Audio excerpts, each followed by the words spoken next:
They said the queen burned that night. They lied. What they really did was create something far worse than death. They created a woman with nothing left to lose. 8 months ago, Queen Celine Varian gave birth in blood and agony, only to watch her husband, King Lucien Drakkar, reject her before the entire empire because her child wasn't male. They threw her into the frozen river like garbage.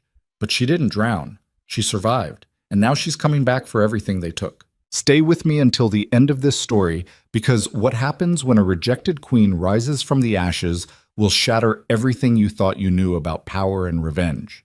Hit that like button and drop your city in the comments, so I know my tribe is watching. The rain hit Dreadmore Keep like nails on a coffin lid. Inside the palace birthing chamber, Queen Celine Varian screamed until her voice cracked and died in her throat.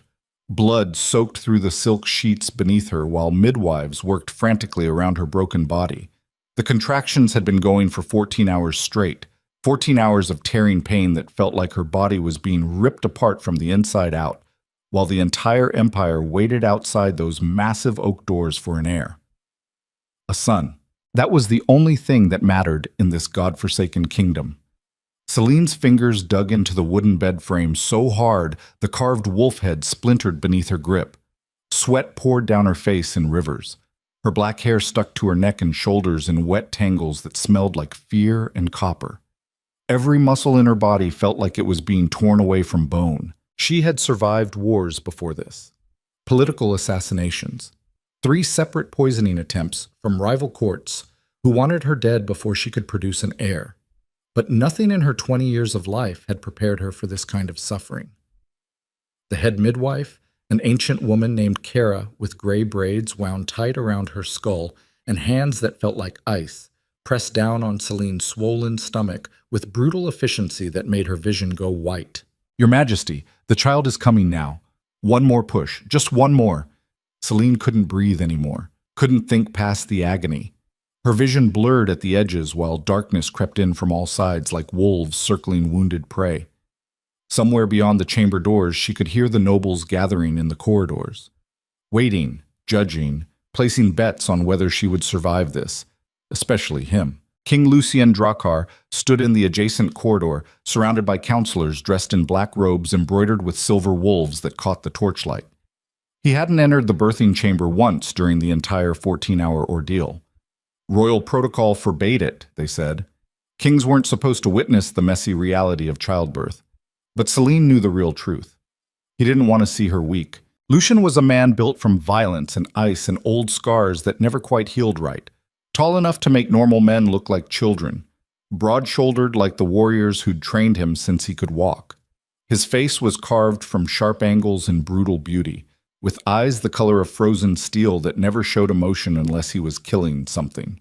He ruled the Dreadmore Empire the way his father had taught him before dying in battle, through fear, absolute dominance, and control so tight it choked the life out of everything it touched. Emotion was a disease to be cut out. Love was a weakness that destroyed kingdoms from within and made rulers vulnerable to their enemies. He told Celine that on their wedding night 3 years ago, right after taking her virginity with the mechanical precision of a man completing a necessary task. She'd been 17 years old, terrified, still hoping that marriage would eventually soften the monster the empire called their Alpha King. It never did. Now, standing outside the birthing chamber with his massive hands clasped behind his back and his jaw locked tight, Lucien listened to his wife's screams with the same expression he wore during public executions in the courtyard, detached, calculating, waiting for results. Lord Commander Varian stepped closer, his silver armor rattling softly in the tense silence. "Your Majesty, the midwives say it's nearly time. Should we prepare the announcement?" Lucien didn't respond for a long moment. His beta, a scarred wolf shifter named Thorn, with a face like a battlefield and eyes that had seen too much death, growled low in his throat. "The people are getting restless down in the city square. They've been waiting all day. They're expecting an announcement soon." "They'll get one when there's something worth announcing," Lucien said flatly, his voice carrying the kind of cold authority that made grown men flinch. The words hung in the air like a threat nobody wanted to acknowledge, because everyone standing in that corridor understood what he really meant. If the child wasn't male, it wasn't worth celebrating. If the child wasn't a son who could continue the bloodline and secure the empire's future, then this entire pregnancy had been a waste of time. And queens who wasted the king's time didn't remain queens for very long. Inside the chamber, Celine's body convulsed one final time. Her scream tore through the palace walls with such raw agony that even the guards standing outside flinched. The midwives pulled the infant free in a rush of blood and fluid and torn flesh that made the younger ones turn pale. For 3 seconds, the room went completely silent except for the crackling fire in the hearth. Then the baby cried. Kara wrapped the child quickly in white cloth and held it up toward the flickering candlelight. Her wrinkled face went pale as old parchment. "It's a girl, Your Majesty." Celine's heart stopped beating. "No." That single word echoed through her skull like a death sentence. She tried to sit up, desperate to see her daughter, to hold her, to prove that this child was worth something regardless of what hung between her legs. But her body refused to cooperate. Her legs were completely numb from the waist down. Her vision swam with black spots. Blood continued pouring from between her thighs in quantities that made even the experienced midwives start to panic. "Let me see her," Celine whispered desperately, her voice raw and broken. "Please, let me hold my daughter." Kara hesitated. That single moment of hesitation told Celine everything she needed to know about what was coming next. Outside in the corridor, the silence had gone from tense to suffocating. Lord Commander Varian cleared his throat nervously, looking anywhere except at his king. "Your Majesty, perhaps we should consider how to present this news to the council. There are ways to frame—" Lucian raised one hand, silencing him instantly with nothing more than a gesture. Then he turned and walked toward the birthing chamber doors, with slow, deliberate steps that echoed like funeral drums. Every noble in that hallway took a step back without realizing they were doing it, because they had all seen that expression on Lucien's face before, right before he executed traitors in the public square. The doors slammed open with enough force to crack the iron hinges and send splinters of wood flying. Lucian entered the chamber like winter itself had taken human form, his massive frame filling the doorway while candlelight cast long shadows across his scarred face. His steel-gray eyes swept across the blood-soaked room, past the terrified midwives frozen in place, past the medical instruments scattered across the floor, until they landed on his wife. Celine looked destroyed. Her skin had gone ghost pale, almost translucent. Her lips had turned blue from blood loss and shock. The silk sheets beneath her body were soaked completely crimson, and her breathing came in shallow, desperate gasps that barely filled her lungs. But her eyes. Her silver-gray eyes still burned with something Lucian recognized immediately. Hope. That fragile, desperate hope died the moment she saw the expression on his face. Lucien crossed the chamber in 4 long strides and grabbed the infant from Kara's trembling arms without asking permission or showing any care for how roughly he handled the newborn. The old midwife stumbled backward, too terrified to protest against her king. He stared down at the crying child for exactly 5 seconds. Then he handed her back to Kara like she was contaminated with plague.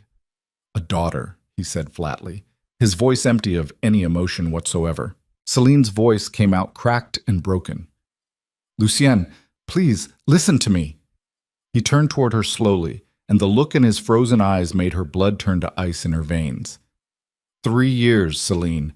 3 goddamn years I gave you to produce a male heir. 3 years of protecting you from the council when they said your bloodline was too weak. 3 years of ignoring their warnings about your family's deteriorating royal genetics. She tried to speak, tried to explain, but he just kept going with the cold precision of a judge reading out a death sentence. They told me you were weak, that your family's royal line had degraded over the generations from too much inbreeding and political marriages, that choosing you as my queen was a mistake that would cost me the empire eventually. His voice dropped to something colder and more dangerous than rage. I defended you every single time. I silenced their objections. I told them you would give me a son strong enough to unite all the territories and secure Dreadmoor's future for the next century. I promised them an heir worthy of the throne. He gestured toward the crying infant with visible disgust. And you gave me this. The word landed like a physical blade between Celine's ribs. Lucien, please, she's our daughter. She's your blood. She's innocent. She didn't choose. She's worthless to me. The entire chamber went completely silent. Even the baby stopped crying, as if sensing the death sentence hanging in the air. Celine stared at her husband like she was seeing him clearly for the first time in 3 years of marriage. Blood continued pooling beneath her body in warm, sticky puddles. Her hands trembled violently against the ruined sheets. Every part of her wanted to scream at him, to fight back, to make him understand what he was doing. But deep down in her soul, she already knew the truth. There was nothing left to understand. This was who Lucien Dracar really was beneath the careful mask he wore in public. A king who valued crowns and power more than hearts and family. A man who had been trained since childhood to see love as a disease that needed to be cut out before it infected everything. Lucien turned toward Kara without looking at Celine again, his jaw set in stone. Send word to the council immediately. Tell them the queen has failed to produce a viable heir. Summon Lady Nicera Vale to the palace within the hour. Celine's entire world shattered into 1,000 pieces. Nicera Vale. The name hit her like a fist to the stomach. Beautiful, ambitious, ruthless Nicera Vale, with her perfect blonde hair and cold blue eyes and curves that made men stupid. The noblewoman who had been circling Lucien's court for months like a vulture waiting patiently for something to die so she could feast on the remains. Everyone in the kingdom knew she wanted the crown. Everyone knew she would do absolutely anything to get it. And now Lucien was summoning her to the palace before his current wife's blood had even dried. "You can't do this," Celine whispered, her voice breaking apart. "Lucien, you can't. I'm your mate, your bonded queen. We were married under the moon. The ritual means nothing without an heir to continue the bloodline," Lucien interrupted with brutal coldness. "You know this. The entire empire knows this. A queen exists for one purpose only." He finally looked directly at her with those frozen eyes. "You failed at that purpose, Celine, not just as a wife, as a queen. And queens who fail don't get second chances in this world." He turned and walked toward the door without another word. Celine tried desperately to sit up, tried to reach for him with trembling hands, but her body had absolutely nothing left to give. The blood loss made the room spin violently around her. Tears poured down her face, hot and useless. "Lucien, please don't leave me like this. Please, I'm begging you." He stopped in the doorway for just a moment. For one single heartbeat, Celine thought he might turn around. Thought he might remember the woman he had married 3 years ago. Thought he might choose love over power just this once. Instead, he spoke without looking back at her. "Guards, remove the former queen from the palace grounds. Immediately. Permanently." The doors slammed shut behind him with such finality it sounded like a tomb closing. Former queen. The words echoed through Celine's skull like thunder during a storm. 4 royal guards entered the chamber within seconds, their faces hidden behind iron wolf masks that reflected the firelight. They didn't speak, didn't apologize, didn't show any hesitation whatsoever. They simply grabbed Celine's arms and dragged her off the blood-soaked bed while she screamed, "No, no, please, my baby. Let me hold my baby just once, please." Kara clutched the infant tighter against her chest, tears streaming down her wrinkled face as she backed into the corner. "I'm sorry, Your Majesty. I'm so sorry. May the moon forgive us all." The guards hauled Celine through the palace corridors while nobles pressed themselves flat against the stone walls to avoid touching her or making eye contact. Some looked genuinely horrified by what they were witnessing. Most looked relieved that someone else was being punished instead of them. Because this was exactly how empires worked and always had. The weak were discarded without mercy. The broken were forgotten before they hit the ground. And queens who failed their kings were erased from history entirely as if they had never existed at all. They dragged Celine outside into the freezing rain that fell like ice daggers from the black sky. Her bare feet scraped across wet stone steps. Her white nightgown clung to her body, completely soaked through with a mixture of blood and rainwater. She could barely keep her eyes open anymore, could barely force air into her damaged lungs. But she kept fighting anyway, kept begging with what little voice she had left, kept screaming for the daughter they had stolen from her arms before she could even count her fingers. The guards carried her across the eastern courtyard toward the cliffs that overlooked the Ashenvale River, a churning black torrent that crashed against jagged rocks hundreds of feet below. In winter, when the water turned to liquid ice, absolutely nothing survived those waters. Every person in Dreadmore knew that fact. That was exactly the point of bringing her here. The head guard, a massive wolf shifter with dead eyes, and scars covering half his face, grabbed Celine by the throat and lifted her bodily over the cliff edge. She dangled there, suspended above certain death, freezing rain hammering her face while wind tore at her nightgown. Any last words, former queen? Celine looked back toward the palace one final time through the rain and darkness. She could see lights still burning bright in the throne room windows, could see shadows of people moving behind the stained glass. Could imagine Lucian already sitting beside beautiful Nicera, already planning his perfect future with a woman who would give him the sons he wanted. Her trembling hands finally went limp at her sides, her silver-gray eyes slowly closed. And for the first time in 3 years of fighting to be worthy of a man who would never love her, Celine Varian stopped struggling.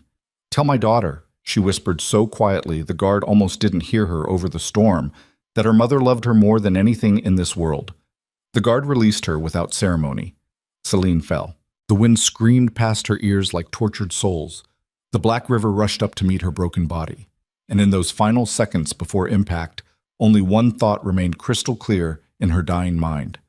This was exactly how queens died in empires built on cruelty, forgotten by history, alone in the darkness, unloved by the men who promised them everything. Her body hit the freezing water like a stone thrown through glass. The cold swallowed her whole instantly, so intense it felt like being stabbed with 1,000 knives simultaneously.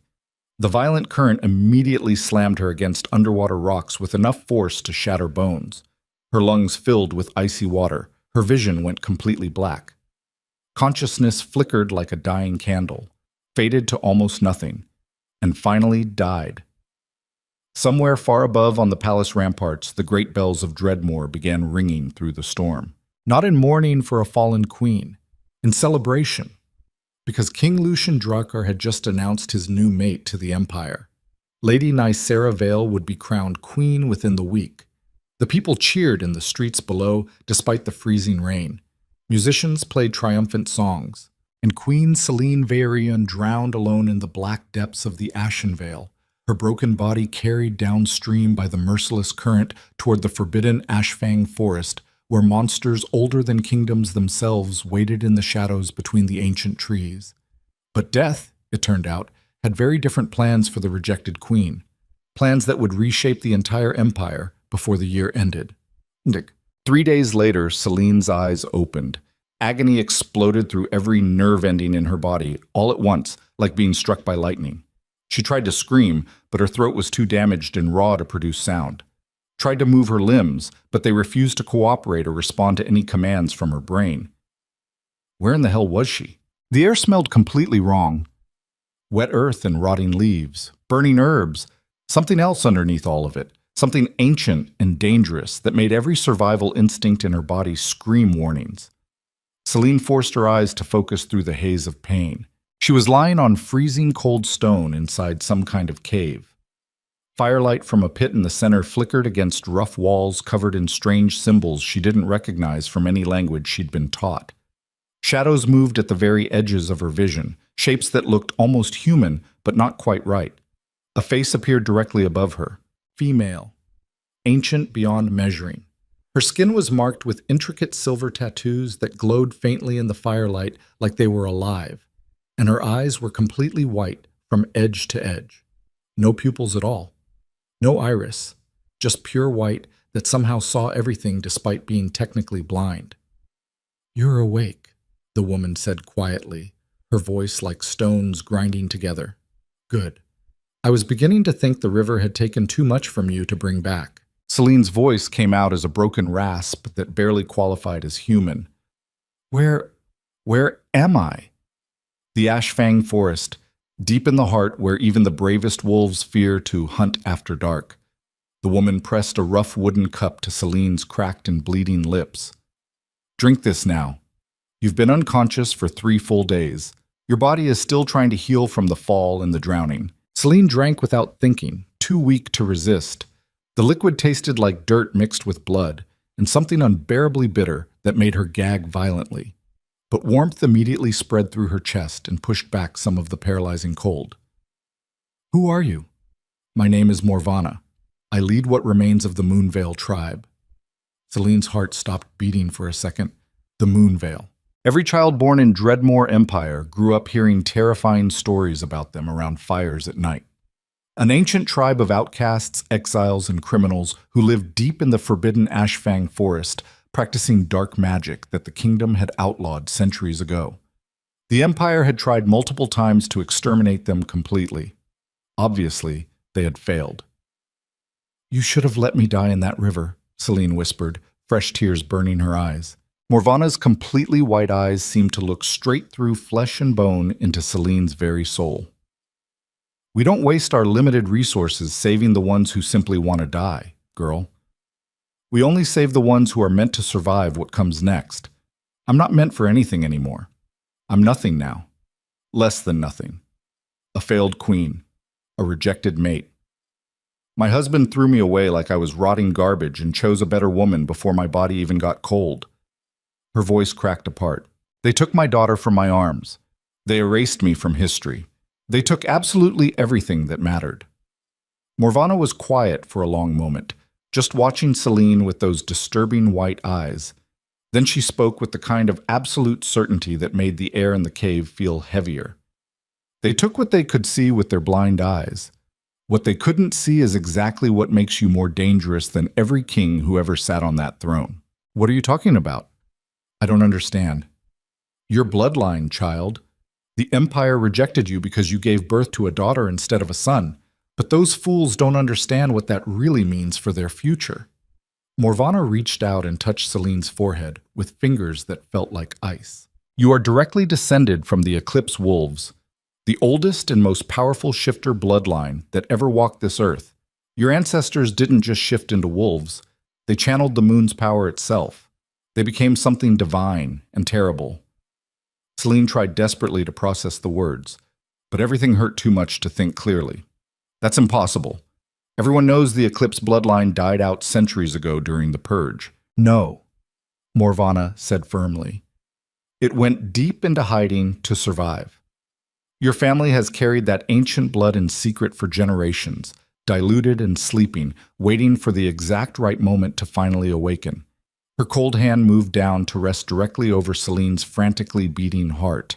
"And that moment is right now, because your daughter carries that blood too.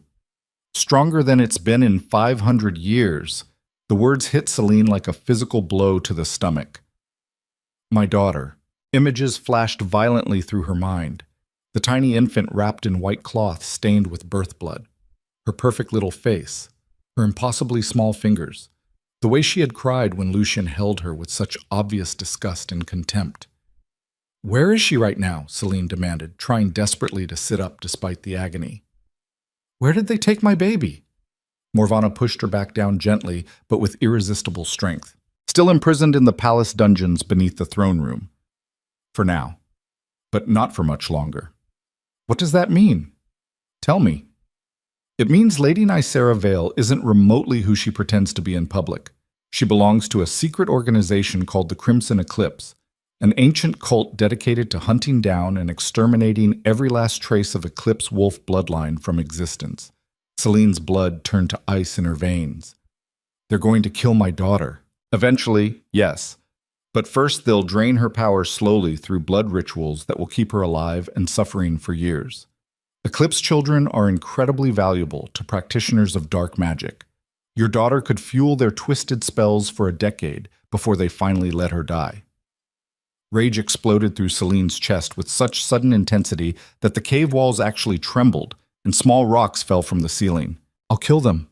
I swear on everything sacred I'll kill every single one of them with my bare hands." Morvana smiled for the first time, revealing teeth that looked too sharp. "Good. That's exactly the spirit I was hoping to see burning in you." She stood and gestured toward the cave entrance where firelight couldn't quite reach. "But first, you need to learn what you really are beneath all that royal conditioning. Because right now, you're just an angry woman with a broken body and justified rage. What you need to become is a weapon sharp enough to cut down a kingdom." Celine forced herself to sit up despite the agony screaming through every muscle and broken bone.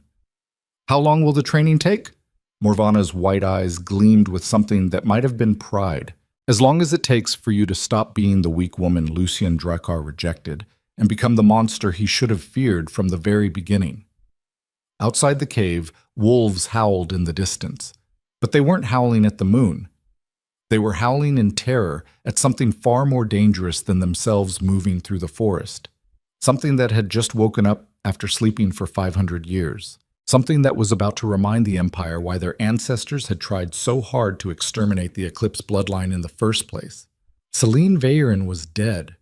What rose from that river was something else entirely.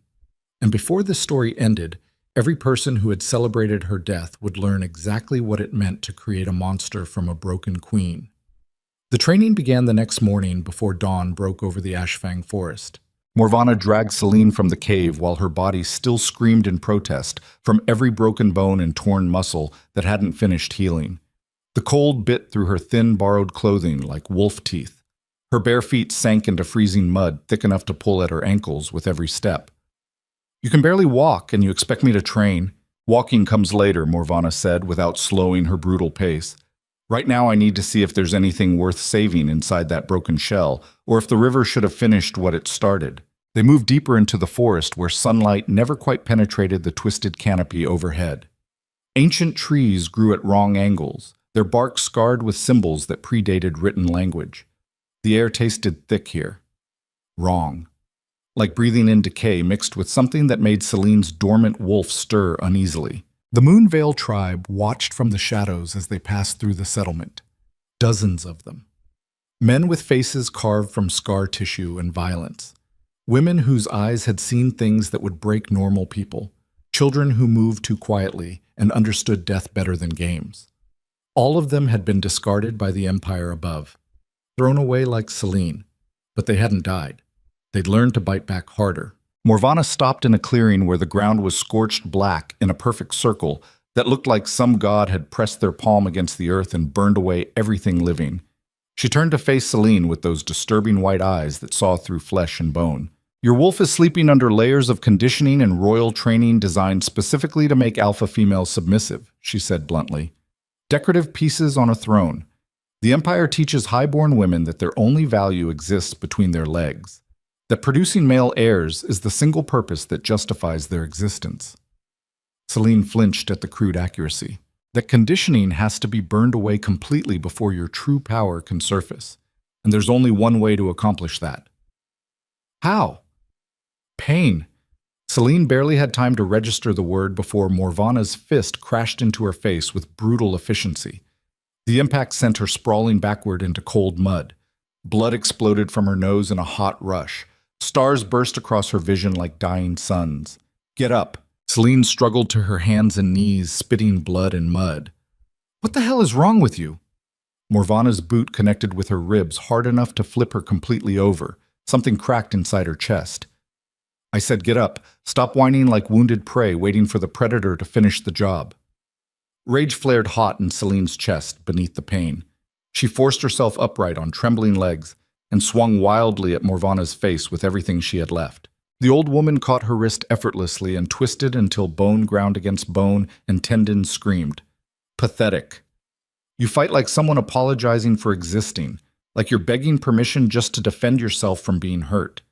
She released Celine's wrist and struck her across the face again with the back of her hand. "Stop fighting like the obedient queen they conditioned you to be. Fight like the monster they created when they threw your bleeding body off that cliff." Celine hit the frozen ground hard enough to knock every bit of air from her damaged lungs. Tears mixed with blood on her face. Mud caked her hair. Every single part of her body screamed to stay down, to give up, to accept that she was exactly as worthless as Lucien had declared before the entire court. But then images flashed through her mind. Her daughter's tiny face. The disgust in Lucien's eyes when he looked at their child. The sound of palace bells celebrating her death while she drowned. Something inside Celine's chest cracked open like an egg, hatching something monstrous. Heat flooded through her veins like liquid fire. Her vision sharpened until she could see individual drops of rain forming on leaves. The wolf that had been sleeping under years of royal conditioning suddenly lifted its head and snarled with a voice that shook trees. Morvana smiled wide enough to show teeth. "There it is. I can see it now." Celine launched herself at the old woman with a roar that didn't sound remotely human. Her fingers curved into claws that sprouted before she realized what was happening. Her teeth elongated into fangs, Silver fur rippled across her arms. Morvana sidestepped with practiced ease and grabbed Celine by the throat, slamming her against a massive tree trunk hard enough to crack the ancient bark and send splinters flying. Better. Much better. But still weak. Still holding back because some pathetic part of you thinks violence makes you unworthy of love. She tightened her grip until Celine couldn't draw breath. Listen to me very carefully, girl. The man who rejected you was raised inside an empire that teaches kings to confuse cruelty with strength from the moment they can walk. Lucien Drakkar was probably beaten as a child every single time he showed affection or mercy.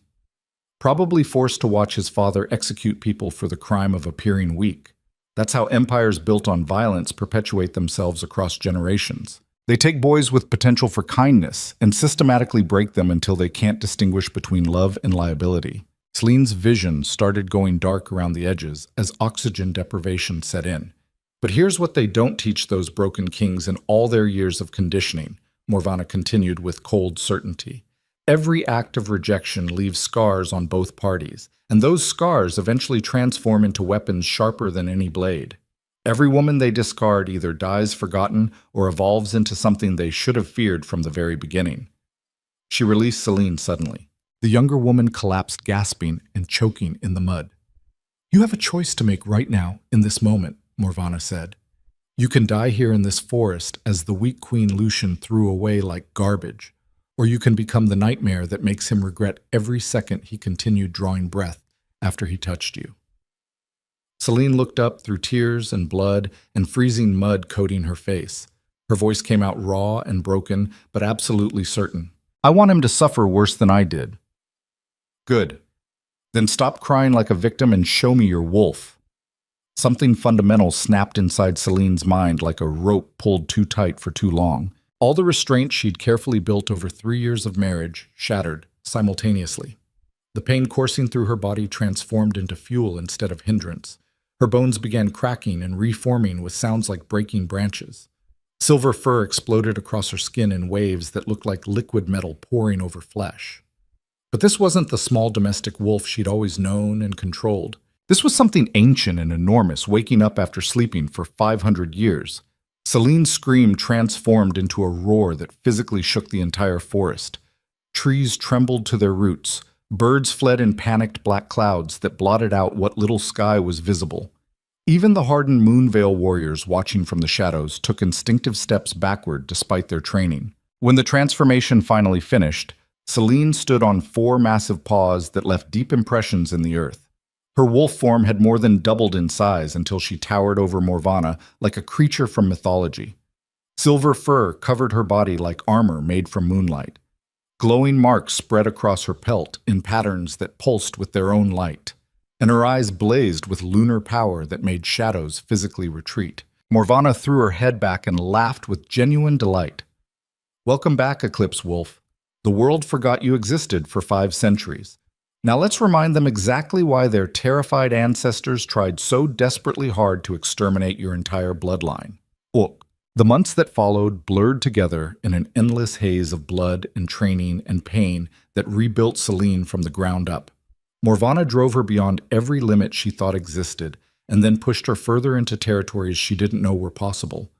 They trained under blood moons that turned the sky crimson, during winter storms so violent that normal wolves hid in their dens, through conditions that would have killed anyone without eclipse blood flowing in their veins. Celine learned to channel lunar energy directly into her body and use it as both weapon and shield. To move faster than normal, wolves could track with their eyes. To kill with surgical precision that made even the Moonveil's most experienced warriors flinch and look away. But more importantly than any physical skill, she learned to stop apologizing for taking up space in a world that wanted her erased. Every morning before dawn broke, Morvana forced her to repeat the same words until they sank deeper than bone. I am not what they made me. I am what I choose to become. Over and over and over, until the words replaced the voice inside Celine's head that had spent years telling her she wasn't good enough, wasn't valuable enough, wasn't worth keeping alive. During the long days, she sparred with Moonveil warriors who showed absolutely no mercy or restraint. They came at her with knives and axes and teeth and claws, They fought dirty, used every trick that would be forbidden in royal combat training. They taught her that honor was a luxury only the living could afford and the dead never needed. During the dark nights, she hunted. At first, Morvana sent her after deer and wild boar in the deep forest, easy prey designed to rebuild confidence and predatory instinct. But soon, Celine was tracking rogue wolf packs that terrorized the outer villages and slaughtered livestock. Then bandit camps. Then the organized mercenary companies that plagued the mountain roads between territories and demanded protection money from travelers. She showed them no mercy whatsoever, left no survivors to spread warnings, and carved the ancient symbol of the Eclipse bloodline deep into tree trunks wherever she killed, as a message to anyone who might follow those doomed groups. Meanwhile, reports from the empire above filtered back to the Ashfang through Moonvale scouts who still maintained contacts in the cities, despite being officially exiled. The news made Celine's blood boil hot enough to burn. King Lucien had officially taken Nicera Vale as his mate in an elaborate ceremony that lasted 3 full days and cost enough gold to feed entire starving villages for years. The nobles gathered from across the territories and celebrated enthusiastically. Common people cheered in the streets. Professional musicians composed grand songs about the beautiful new queen who would finally give the empire its male heir. And Celine's name was being systematically erased from every official record, every royal painting, every single piece of documented history, as if she had never existed at all, as if 3 years of marriage and loyalty and suffering meant less than nothing. But the scouts also brought back darker information that Morvana forced Celine to hear, even when she wanted to scream and destroy something. Unexplained crop failures spreading like disease across the northern territories. Livestock dying overnight without visible cause. Entire wolf packs disappearing near the borders, as if something bigger was hunting the hunters. And constant whispers in every tavern and marketplace about a silver-eyed beast stalking the mountain passes after dark. A monster larger than any natural wolf that slaughtered entire mercenary companies and left behind nothing but blood and claw marks deep enough to scar stone. That monster was Celine. She knew the Empire was desperately trying to ignore the accumulating signs, trying to pretend everything remained stable under Lucien's iron rule and perfect control, but she also knew he felt it building. Deep in his chest, where the mate bond still pulsed like an infected wound that refused to heal, Lucien could feel her growing stronger with every passing week, closer, more dangerous, moving toward him with the inevitability of a winter storm. He just didn't fully understand what it meant yet. Morvana explained it to Celine one freezing night while they sat beside the fire pit watching flames dance. The mate bond doesn't simply disappear just because an arrogant king decides it should, she said, while poking embers with a charred stick. It's older than empires, older than thrones and crowns and all the political structures humans build to feel important. When an alpha rejects their true mate, the bond doesn't break cleanly like snapping rope. It festers and twists like an infected wound left untreated. She sent sparks spiraling up into the darkness. Right now, at this very moment, Lucien is probably convincing himself that the uncomfortable feeling eating him alive from inside is just guilt or stress or bad food. But every single day you grow stronger, that bond pulls tighter around both your hearts like a noose. By the time he finally realizes what's actually happening, it'll be far too late to stop it. Good, Celine said with cold satisfaction. I want him to feel every excruciating second of what's coming for him. But Morvana's expression turned genuinely serious in the firelight. Be very careful what you wish for, girl. The mate bond cuts both ways like any blade. The closer you physically get to Lucien, the more intensely you'll feel it screaming in your chest too. When you finally stand face to face with him again, that bond is going to howl at you to forgive everything, to submit like a good mate should, to crawl back into his arms and accept your place like the obedient queen he wanted. Her white eyes reflected flames. Instinct is a powerful thing that overrides rational thought. The bond will tell you he's your other half, your completion, your purpose. It'll whisper constantly that killing him would be exactly like killing part of yourself. Morvana leaned forward.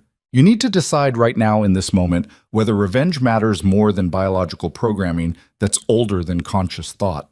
Because when the critical moment finally comes, there won't be any time left to think or debate or reconsider. You'll either be strong enough to resist that pull, or you won't be. Celine stared into the flames for a long time without speaking. Images flickered through her mind like the fire. Lucian's face when he'd looked at their daughter with disgust. The sound of her body hitting freezing water. The palace bells celebrating while she drowned alone. Finally, she spoke with absolute, unshakable certainty. He threw me off a cliff into a river specifically to die. He stole my newborn daughter from my arms. He erased me from existence like I was a mistake that needed correcting from official records. She looked directly at Morvana with eyes that glowed silver. The mate bond can scream until it tears itself apart. I'm going to burn his entire world down to ash and salt and make him watch every second while it happens. 6 months after Celine's supposed death, the first visible cracks started showing in Lucien's seemingly perfect kingdom. It began with nightmares that wouldn't stop. Every single night, without exception, Lucien dreamed of silver eyes watching him from shadows that moved wrong.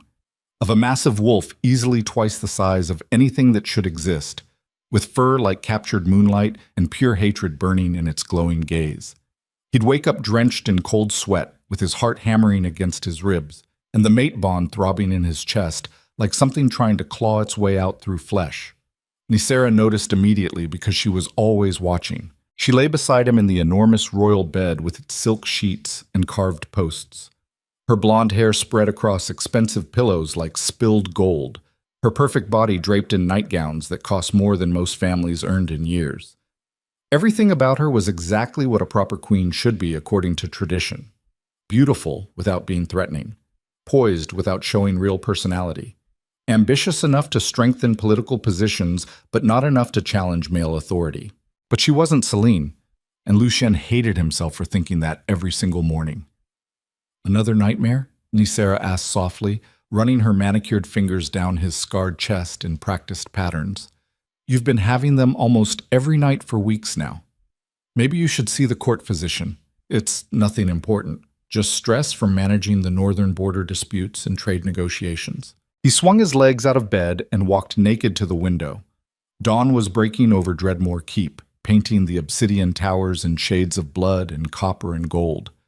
Nicera came up behind him silently and pressed her body against his back in a way that should have been arousing. "You're thinking about her again," she said without making it a question. Lucian's entire jaw tightened until his teeth ached. "I'm thinking about the Empire and my responsibilities. That's what kings do instead of dwelling on the past. You're a terrible liar, my love." She wrapped her arms around his waist possessively.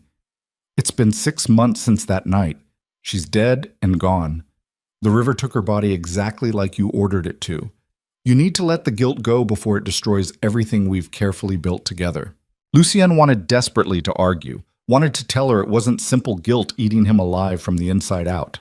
It was something else entirely, something that felt like his chest was being slowly carved open with dull blades while he remained conscious.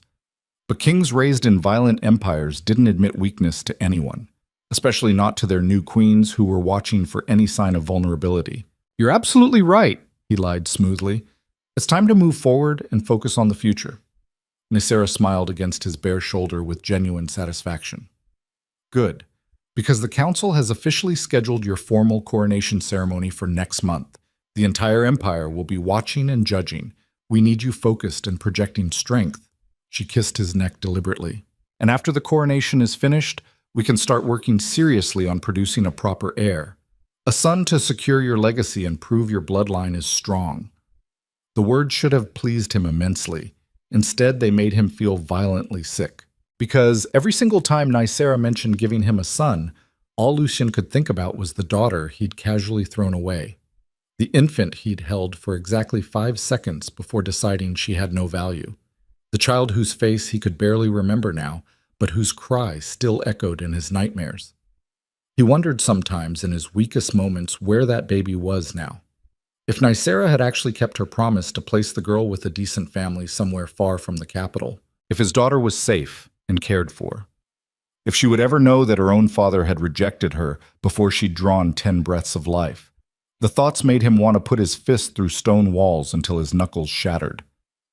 "Your Majesty," a voice called urgently from outside the heavy chamber doors. "Lord Commander Varian requests immediate audience on a matter of critical importance." Lucien grabbed his clothes gratefully. Anything to escape Nicera's increasingly pointed questions and his own poisonous spiral of thoughts. "Enter immediately." Varian stepped through the doorway looking like he hadn't slept properly in days.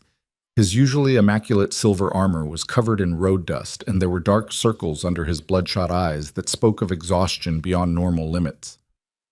What happened? We have a serious situation developing in the northern mountains, Your Majesty. 3 more full mercenary companies have completely disappeared in the past week alone. No survivors found, no bodies recovered, just massive amounts of blood and claw marks that don't match any known wolf species in our records. Lucien's hand stilled on his belt buckle. How many total does that make? 17 full companies vanished in 6 months, Your Majesty. Over 300 trained fighters, all gone without a trace. Varian's voice dropped lower. The few survivors from groups that managed to escape are all telling the exact same story. They speak of a silver wolf the size of a draft horse, eyes that glow like captured moonlight. It hunts them systematically and intelligently, picks them off one by one using tactics no animal should understand. And it's getting measurably closer to the capital with every single kill. The mate bond in Lucien's chest suddenly flared so intensely hot that he actually gasped out loud and stumbled. Nisera's voice came from behind him, sharp with false concern. "Lucien, what's wrong? Are you ill?" "Nothing," he ground out between clenched teeth. "Just old muscle strain from sparring yesterday." But that was an absolute lie. Because deep down in a place he violently refused to acknowledge or examine, Lucien knew exactly what was hunting through those mountains and leaving corpses. He just couldn't bring himself to believe it was possible. "Send triple patrols to every northern border immediately," he ordered with forced calm. "I want that creature found, tracked, and killed as soon as possible. Offer a reward of 10,000 gold pieces for its head delivered to the palace." "Yes, Your Majesty, right away." Varian bowed quickly and left, looking relieved to escape. Nisera moved closer once they were alone again, her blue eyes calculating behind the mask of concern. "You think it's her, don't you? You think Celine somehow survived? That's completely impossible. No one survives that river in winter. The cold alone would kill within minutes, but you feel it through the bond."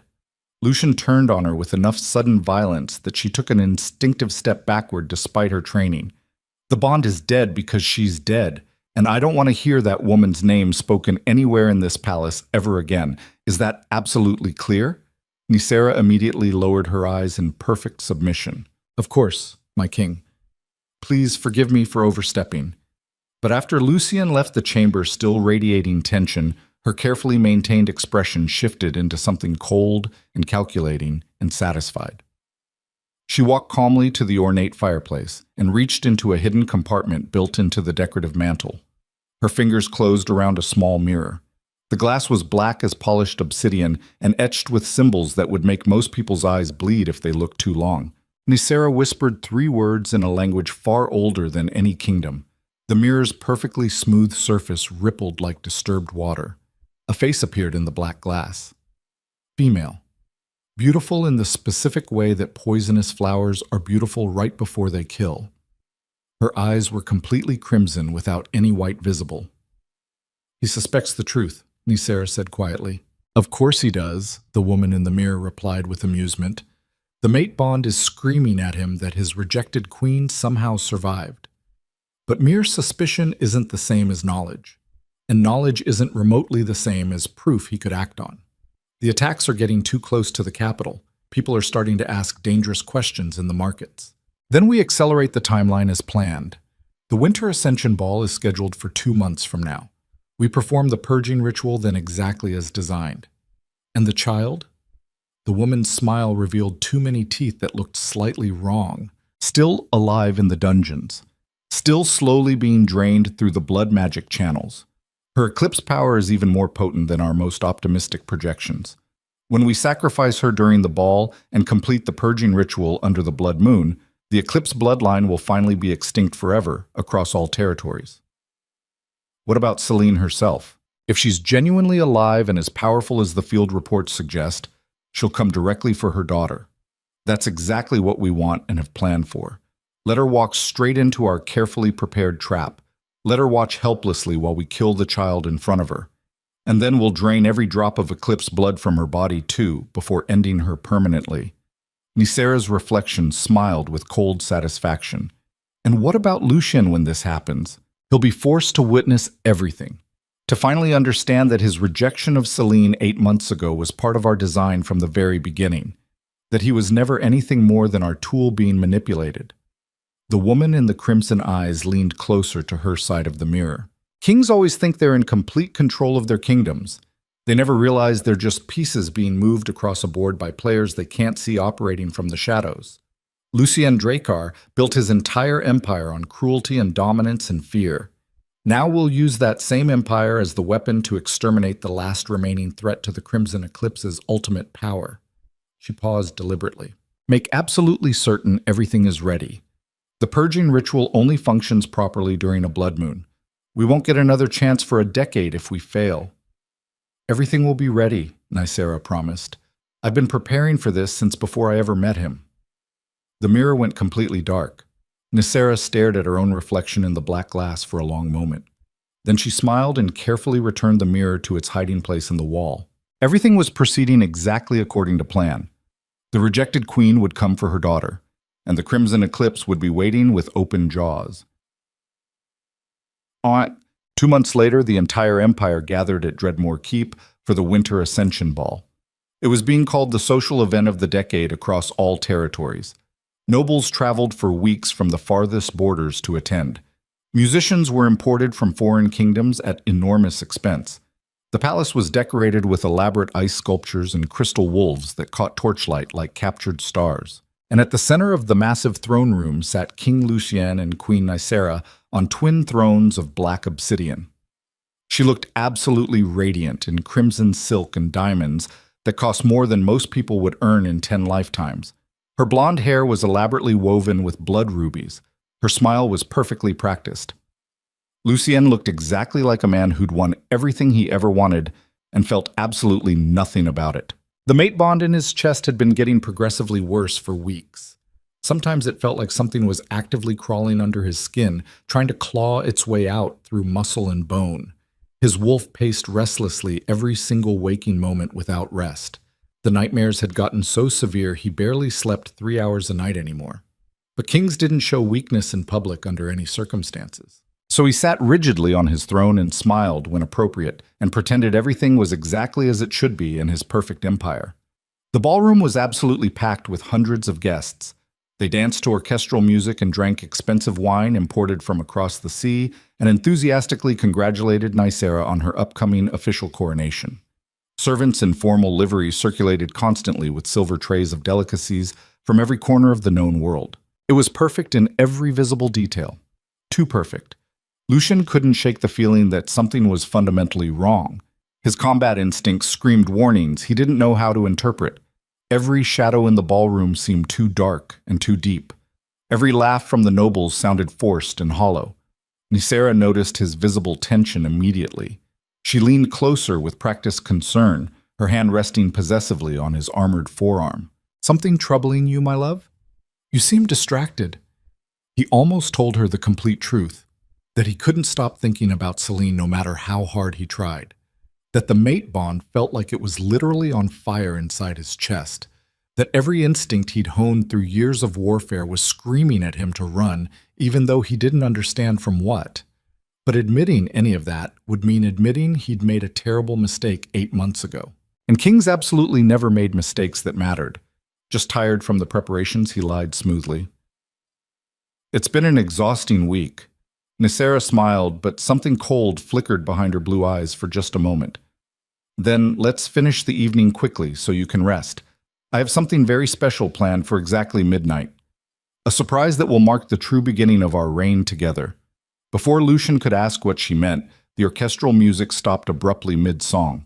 The entire ballroom fell into sudden, confused silence. And into that quiet came a sound that made every wolf in the palace freeze with primal fear. Thunder. But it wasn't coming from the sky outside. It was coming from somewhere beneath the palace foundations. The floor began trembling violently. Crystal chandeliers swayed and crashed together. Somewhere deep in the citadel's ancient foundation, something absolutely massive was moving with purpose. Then the main palace doors exploded inward with enough force to send thick wooden splinters flying across the ballroom like thrown knives. Guests screamed in terror and scattered. Palace guards rushed forward with weapons drawn. and through the smoke and shattered wood and chaos walked a figure that made Lucian's heart completely stop. She was dressed in black armor beneath a cloak made from silver wolf fur. Her dark hair fell loose around her shoulders. Scars marked her exposed skin like war paint telling stories of survival. And her eyes. Her eyes blazed with silver lunar light that made every shadow in the enormous room physically retreat. Celine Veillon, alive. The mate bond in Lucien's chest exploded with such violent intensity that he actually fell forward off his throne and had to catch himself. Every noble in that crowded ballroom froze in absolute paralyzing terror, because the woman standing before them wasn't remotely the broken queen they'd all celebrated killing 8 months ago. This was something else entirely, something monstrous. Power radiated from Celine in visible waves that made even the strongest alphas instinctively drop their eyes and lower their heads in submission. Deep scars marked her skin, and her expression held the kind of cold certainty that only came from surviving the impossible and deciding to make everyone responsible pay in blood. She looked directly at Lucien across the frozen ballroom, their eyes locked. And for the first time in 8 months, the mate bond roared to life between them with such overwhelming force that Lucien couldn't draw breath into his lungs. But it wasn't the bond he remembered from their wedding. This felt twisted, corrupted, poisoned, like something once beautiful that had been left to rot and transformed into something toxic.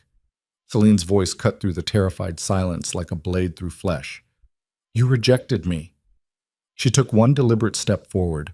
Warriors immediately surrounded her with weapons raised, but not a single one dared actually attack. Their wolves whimpered and cowered beneath the overwhelming pressure radiating from her transformed presence. Celine's glowing gaze shifted slowly toward Nicera, sitting frozen on her throne. "Now watch me take everything from you." The ballroom remained frozen in that terrible moment of recognition. Celine stood in the doorway, surrounded by shattered wood and drifting smoke, her silver eyes locked on Lucien with an intensity that made his wolf physically cower deep inside his chest. The mate bond between them pulsed violently, like an infected wound that had never properly healed, sending waves of conflicting emotion through his body that he couldn't control or suppress, no matter how hard he tried. Pain, rage, longing, hatred, all of it twisted together into something that felt exactly like drowning in ice water. Lucien forced himself to stand upright despite his legs threatening to give out completely. His hand moved instinctively to the sword at his hip, not because he genuinely thought he could fight her and win, but because holding a weapon was the only thing keeping him from falling apart entirely in front of his assembled court and looking weak before everyone who had spent years watching him project absolute strength. Behind him, Nicera rose slowly from her throne with practiced grace that didn't quite hide the tension in her shoulders. Her perfect mask of concern never slipped even slightly, but Lucien caught something flicker across her beautiful face too quickly to properly identify. Was that fear or anticipation burning in her eyes? "Celine," he said, and his voice came out considerably rougher than he intended.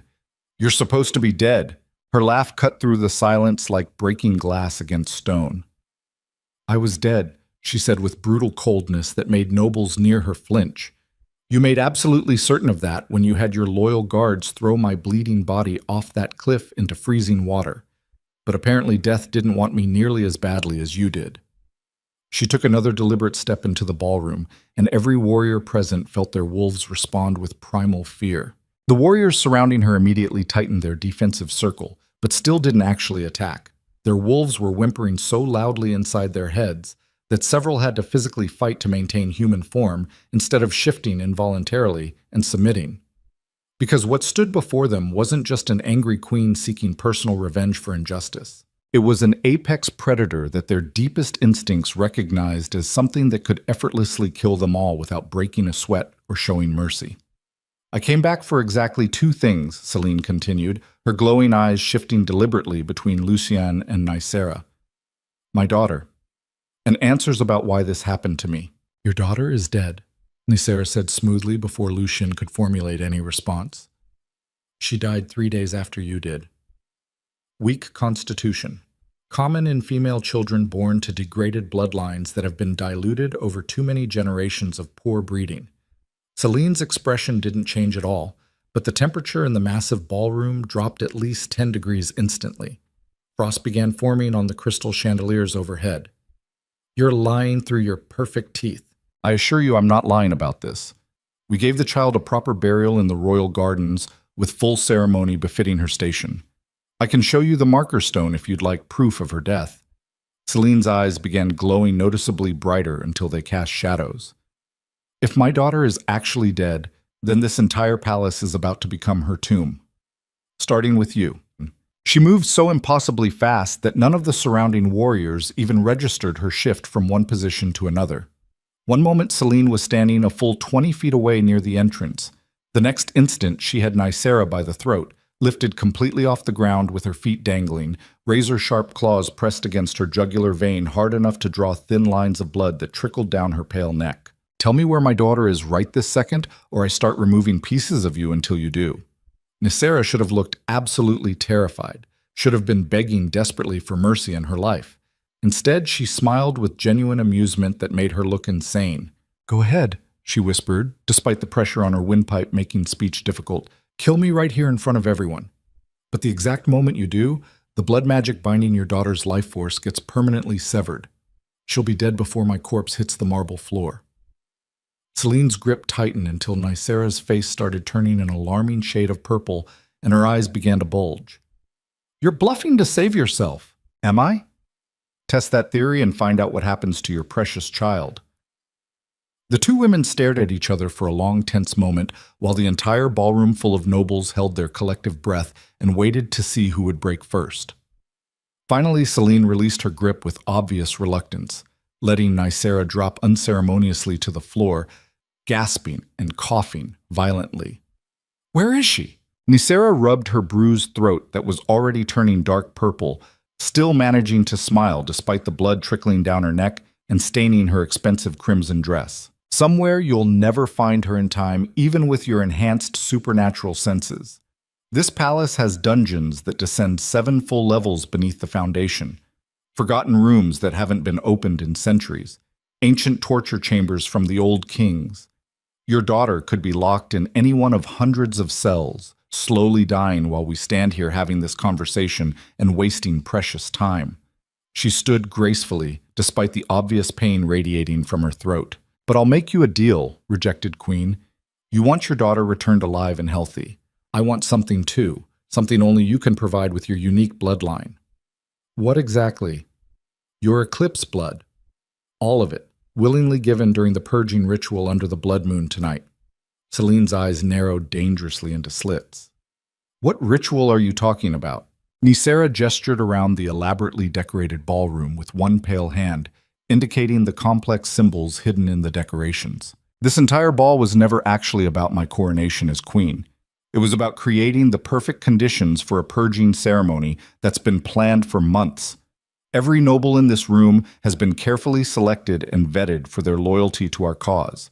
Every decoration placed with mathematical precision according to ancient texts. Even the exact timing was calculated down to the specific moment when the blood moon reaches its absolute apex tonight. She looked directly at Lucien, who was still standing frozen beside his throne trying to process everything being revealed. And your dear husband has been helping me prepare for months without even knowing what he was actually building toward. That's a complete lie, Lucien said, but his voice notably lacked real conviction or force. Is it, though? Tell me honestly, my king, who first suggested moving the ball date to coincide perfectly with the lunar eclipse? Who convinced you to invite these specific nobles from specific families and exclude others who might have interfered? Who made absolutely sure your best and most loyal warriors were all conveniently sent to the northern borders chasing phantom threats that don't actually exist? Nicera's smile widened with cruel satisfaction as she watched understanding dawn. Every single decision you've made for the past 6 months has been carefully steering you toward this exact moment in time. You've been my puppet the entire time, dancing on strings you never even noticed were attached to your limbs. Lucien felt the ground shift violently beneath his feet as the full scope of the manipulation became clear. Because when he forced himself to think back carefully over the past months, he genuinely couldn't remember making any of those major decisions himself. They'd all come as reasonable suggestions from Nicera that seemed perfectly logical at the time. Small changes to tradition, minor adjustments to protocol, nothing that raised immediate alarms or suspicion in his mind. That's precisely how manipulation works at the highest levels of power where people operate. It doesn't announce itself with dramatic theatrical gestures or obvious threats that can be identified and countered. It whispers entirely reasonable suggestions that slowly accumulate over time like sediment until you wake up one morning and realize your entire kingdom has been fundamentally reshaped around you while you slept. "You used me," he said quietly, the words tasting like ash. "Of course I used you extensively," Nicera replied with casual cruelty. "That's exactly what the Crimson Eclipse does best. We identify powerful men who consistently confuse cruelty with actual strength, who mistake fear for respect, and we systematically use their inflated egos against them. You rejected Celine because you were terrified that having a daughter instead of a son made you appear weak to your rivals. We simply encouraged that existing fear and carefully guided you toward the exact outcome we needed for our plans." She turned back to face Celine directly with triumph in her eyes. "And now here we all are at the culmination of years of planning. You survived when you absolutely should have died in that river. You grew stronger when you should have stayed broken and forgotten. And you came back exactly when we needed you to, walking straight into a trap you can't possibly escape from." Celine's claws extended even further with audible clicks that echoed in the silent room. "I'm not trapped in here with you. You're all trapped in here with me." Nicera laughed with genuine delight at the bravado. "Brave words that sound impressive, but you're forgetting something absolutely crucial to this situation. I hold all the pieces that actually matter in this game. Your daughter's fragile life, your mate's questionable loyalty, even your precious revenge that you've been planning for months." She snapped her fingers sharply. Immediately, entire sections of the ballroom floor began sliding open with grinding mechanical sounds that suggested ancient machinery. From the hidden compartments built beneath rose iron cages holding people Celine recognized instantly, despite the obvious torture and starvation they'd clearly endured over months. Kara, the ancient midwife who'd delivered her daughter 8 months ago. Palace servants who'd shown her kindness during her miserable marriage. Guards who'd tried to help her escape before they threw her from the cliff. And in the center cage, barely conscious and covered in ritual scars that glowed faintly with sick green light. A small child with unmistakable silver-gray eyes that matched Celine's exactly. Her daughter. Celine's roar of pure rage shook the entire palace down to its foundations hard enough to crack stone and send dust raining from the ceiling. She started moving toward the cages with murderous intent. But Nicera raised one hand, and suddenly the child screamed in agony that tore at every heart present. Blood poured from her tiny nose and ears as the dark magic binding her life force activated violently in response to the gesture. "One more step forward, and I drain her completely dry right here," Nicera warned with cold certainty that left no room for doubt. "She'll die screaming in absolute agony while you watch helplessly, just like you died alone in that frozen river." Celine froze completely, her entire body trembling visibly with barely contained murderous rage that wanted release. "What do you want from me? I already told you clearly. Your eclipse blood willingly given during the ritual under the blood moon. With both remaining eclipse bloodlines permanently eliminated tonight, my order can finally complete the purging that your interfering ancestors interrupted 500 years ago during the last attempt. And if I refuse, then your daughter dies very slowly and painfully over the next 3 days while you're magically forced to watch and listen to every single scream without being able to help. And when she finally expires from the torture and pain, I'll have Lucien personally execute every person locked in these cages one by one. Your old friends, your loyal servants, everyone who ever showed you even basic kindness or decency." Nicera walked closer until she was standing directly in front of Celine with only inches between them. "You came here seeking revenge for what was done to you 8 months ago, but real revenge always requires sacrifice. So choose very carefully, rejected queen, your life in exchange for theirs, your blood for your daughter's continued survival and their freedom." This is the critical moment where people raised on sanitized fairy tales expect the hero to find some clever loophole that saves everyone without cost. Some last-minute rescue that preserves all the good people without real consequence. But the actual world doesn't work that way, especially not in empires built on centuries of accumulated violence and ruthless political scheming where power is the only currency that matters. Power always demands payment, eventually. And the people who rise to the highest positions always fall the hardest and fastest when the inevitable debt comes due and the bill must be paid. Celine looked at her daughter, imprisoned in that iron cage. The child was barely conscious, her small, fragile body covered in ritual scars from months of systematic blood magic draining. She couldn't have been more than 8 months old, but she looked half that age from the extraction that had been stealing her life force. Every instinct Celine possessed screamed at her to fight back immediately, to tear this entire palace apart stone by stone until nothing remained but smoking rubble and corpses scattered everywhere. But fighting immediately meant her daughter died in front of her eyes, and everything she'd survived over the past brutal 8 months had been focused entirely on saving that one small, innocent life that depended on her. "I'll do it," she said quietly, the words costing her everything. "I'll give you my blood willingly. But you let everyone in those cages go free first, including my daughter." Nicera shook her head slowly with mock sympathy. "Your daughter stays imprisoned until the ritual is completely finished, insurance that you won't try anything foolish during the ceremony. The others can leave if it makes you feel better about dying tonight." "No!" Lucian said suddenly, with unexpected force that surprised everyone, including himself. Every head in the crowded ballroom turned toward him in shock. He stepped down from his throne deliberately, finally finding his voice after long minutes of shocked silence while processing revelations. "This ends right now, Nicera. Release all the prisoners immediately, every single one of them, or I'll execute you myself for high treason against the crown." Nicera looked at him with something resembling pity mixed with contempt. "Oh, Lucian, you still genuinely think you're in control here after everything I just explained? It's almost sad to watch you cling to that delusion." She gestured around the ballroom at the assembled nobles watching everything unfold. "Every single person you see was carefully selected for their loyalty to the Crimson Eclipse, not to you or your throne. Every guard has been systematically replaced with our people over the past months while you were distracted. Even your supposedly loyal beta, dear scarred Thorn, who you trust with your life, belongs to us and has for years." Thorn stepped forward from the crowd of warriors, his heavily scarred face completely expressionless and cold. "Sorry, Your Majesty. Nothing personal intended, just following orders that pay considerably better than yours ever did and offer better opportunities for advancement." Lucien felt his entire world collapse inward on itself. "How long have you been working against me?" "Since before you even met Celine," Thorn said without any emotion whatsoever.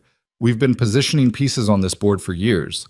You were always meant to be the king who eliminated the Eclipse bloodline. We just needed you to think it was entirely your own idea and decision. This is precisely what happens when rulers become so completely isolated by their own power that they can't distinguish between genuine loyalty and careful long-term manipulation designed to exploit them." Lucien had systematically surrounded himself with people who told him exactly what he wanted to hear instead of what he desperately needed to know. He'd valued blind obedience over honest counsel and absolute control over mutual trust and respect. And now he was paying the full price for those choices. Nicera walked back to her throne and sat down like she'd always owned it and had every right to command. "Here's exactly how this is going to work," she announced to the entire room with absolute authority that demanded obedience. "In precisely 1 hour, when the blood moon reaches its peak position in the sky, we'll perform the purging ritual as planned. Celine will willingly sacrifice herself and her daughter to eliminate the Eclipse bloodline forever. Lucien will witness everything as punishment for his weakness in ever caring about her." She smiled coldly. "And then we'll install a proper king who understands reality. Someone who comprehends that empires aren't built on mate bonds and foolish sentiment. They're built on blood and fear and the willingness to do whatever becomes necessary for power." "Who?" Lucien demanded, though he already suspected the answer. Thorn stepped forward again with a predatory smile. "Congratulations on your upcoming permanent retirement, Your Majesty." The betrayal hit Lucien harder than any physical blow ever had in his life. Thorn had been his beta for 7 full years. They'd fought together in brutal border wars against impossible odds, saved each other's lives more times than he could accurately count.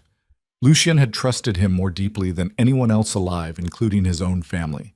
And it had all been an elaborate lie from the very beginning. "Why?" he asked, hating how broken and pathetic his voice sounded in his own ears. Thorn shrugged casually like they were discussing the weather. "Because you're fundamentally weak, Lucien. You rejected your true mate, but you never actually stopped loving her deep down.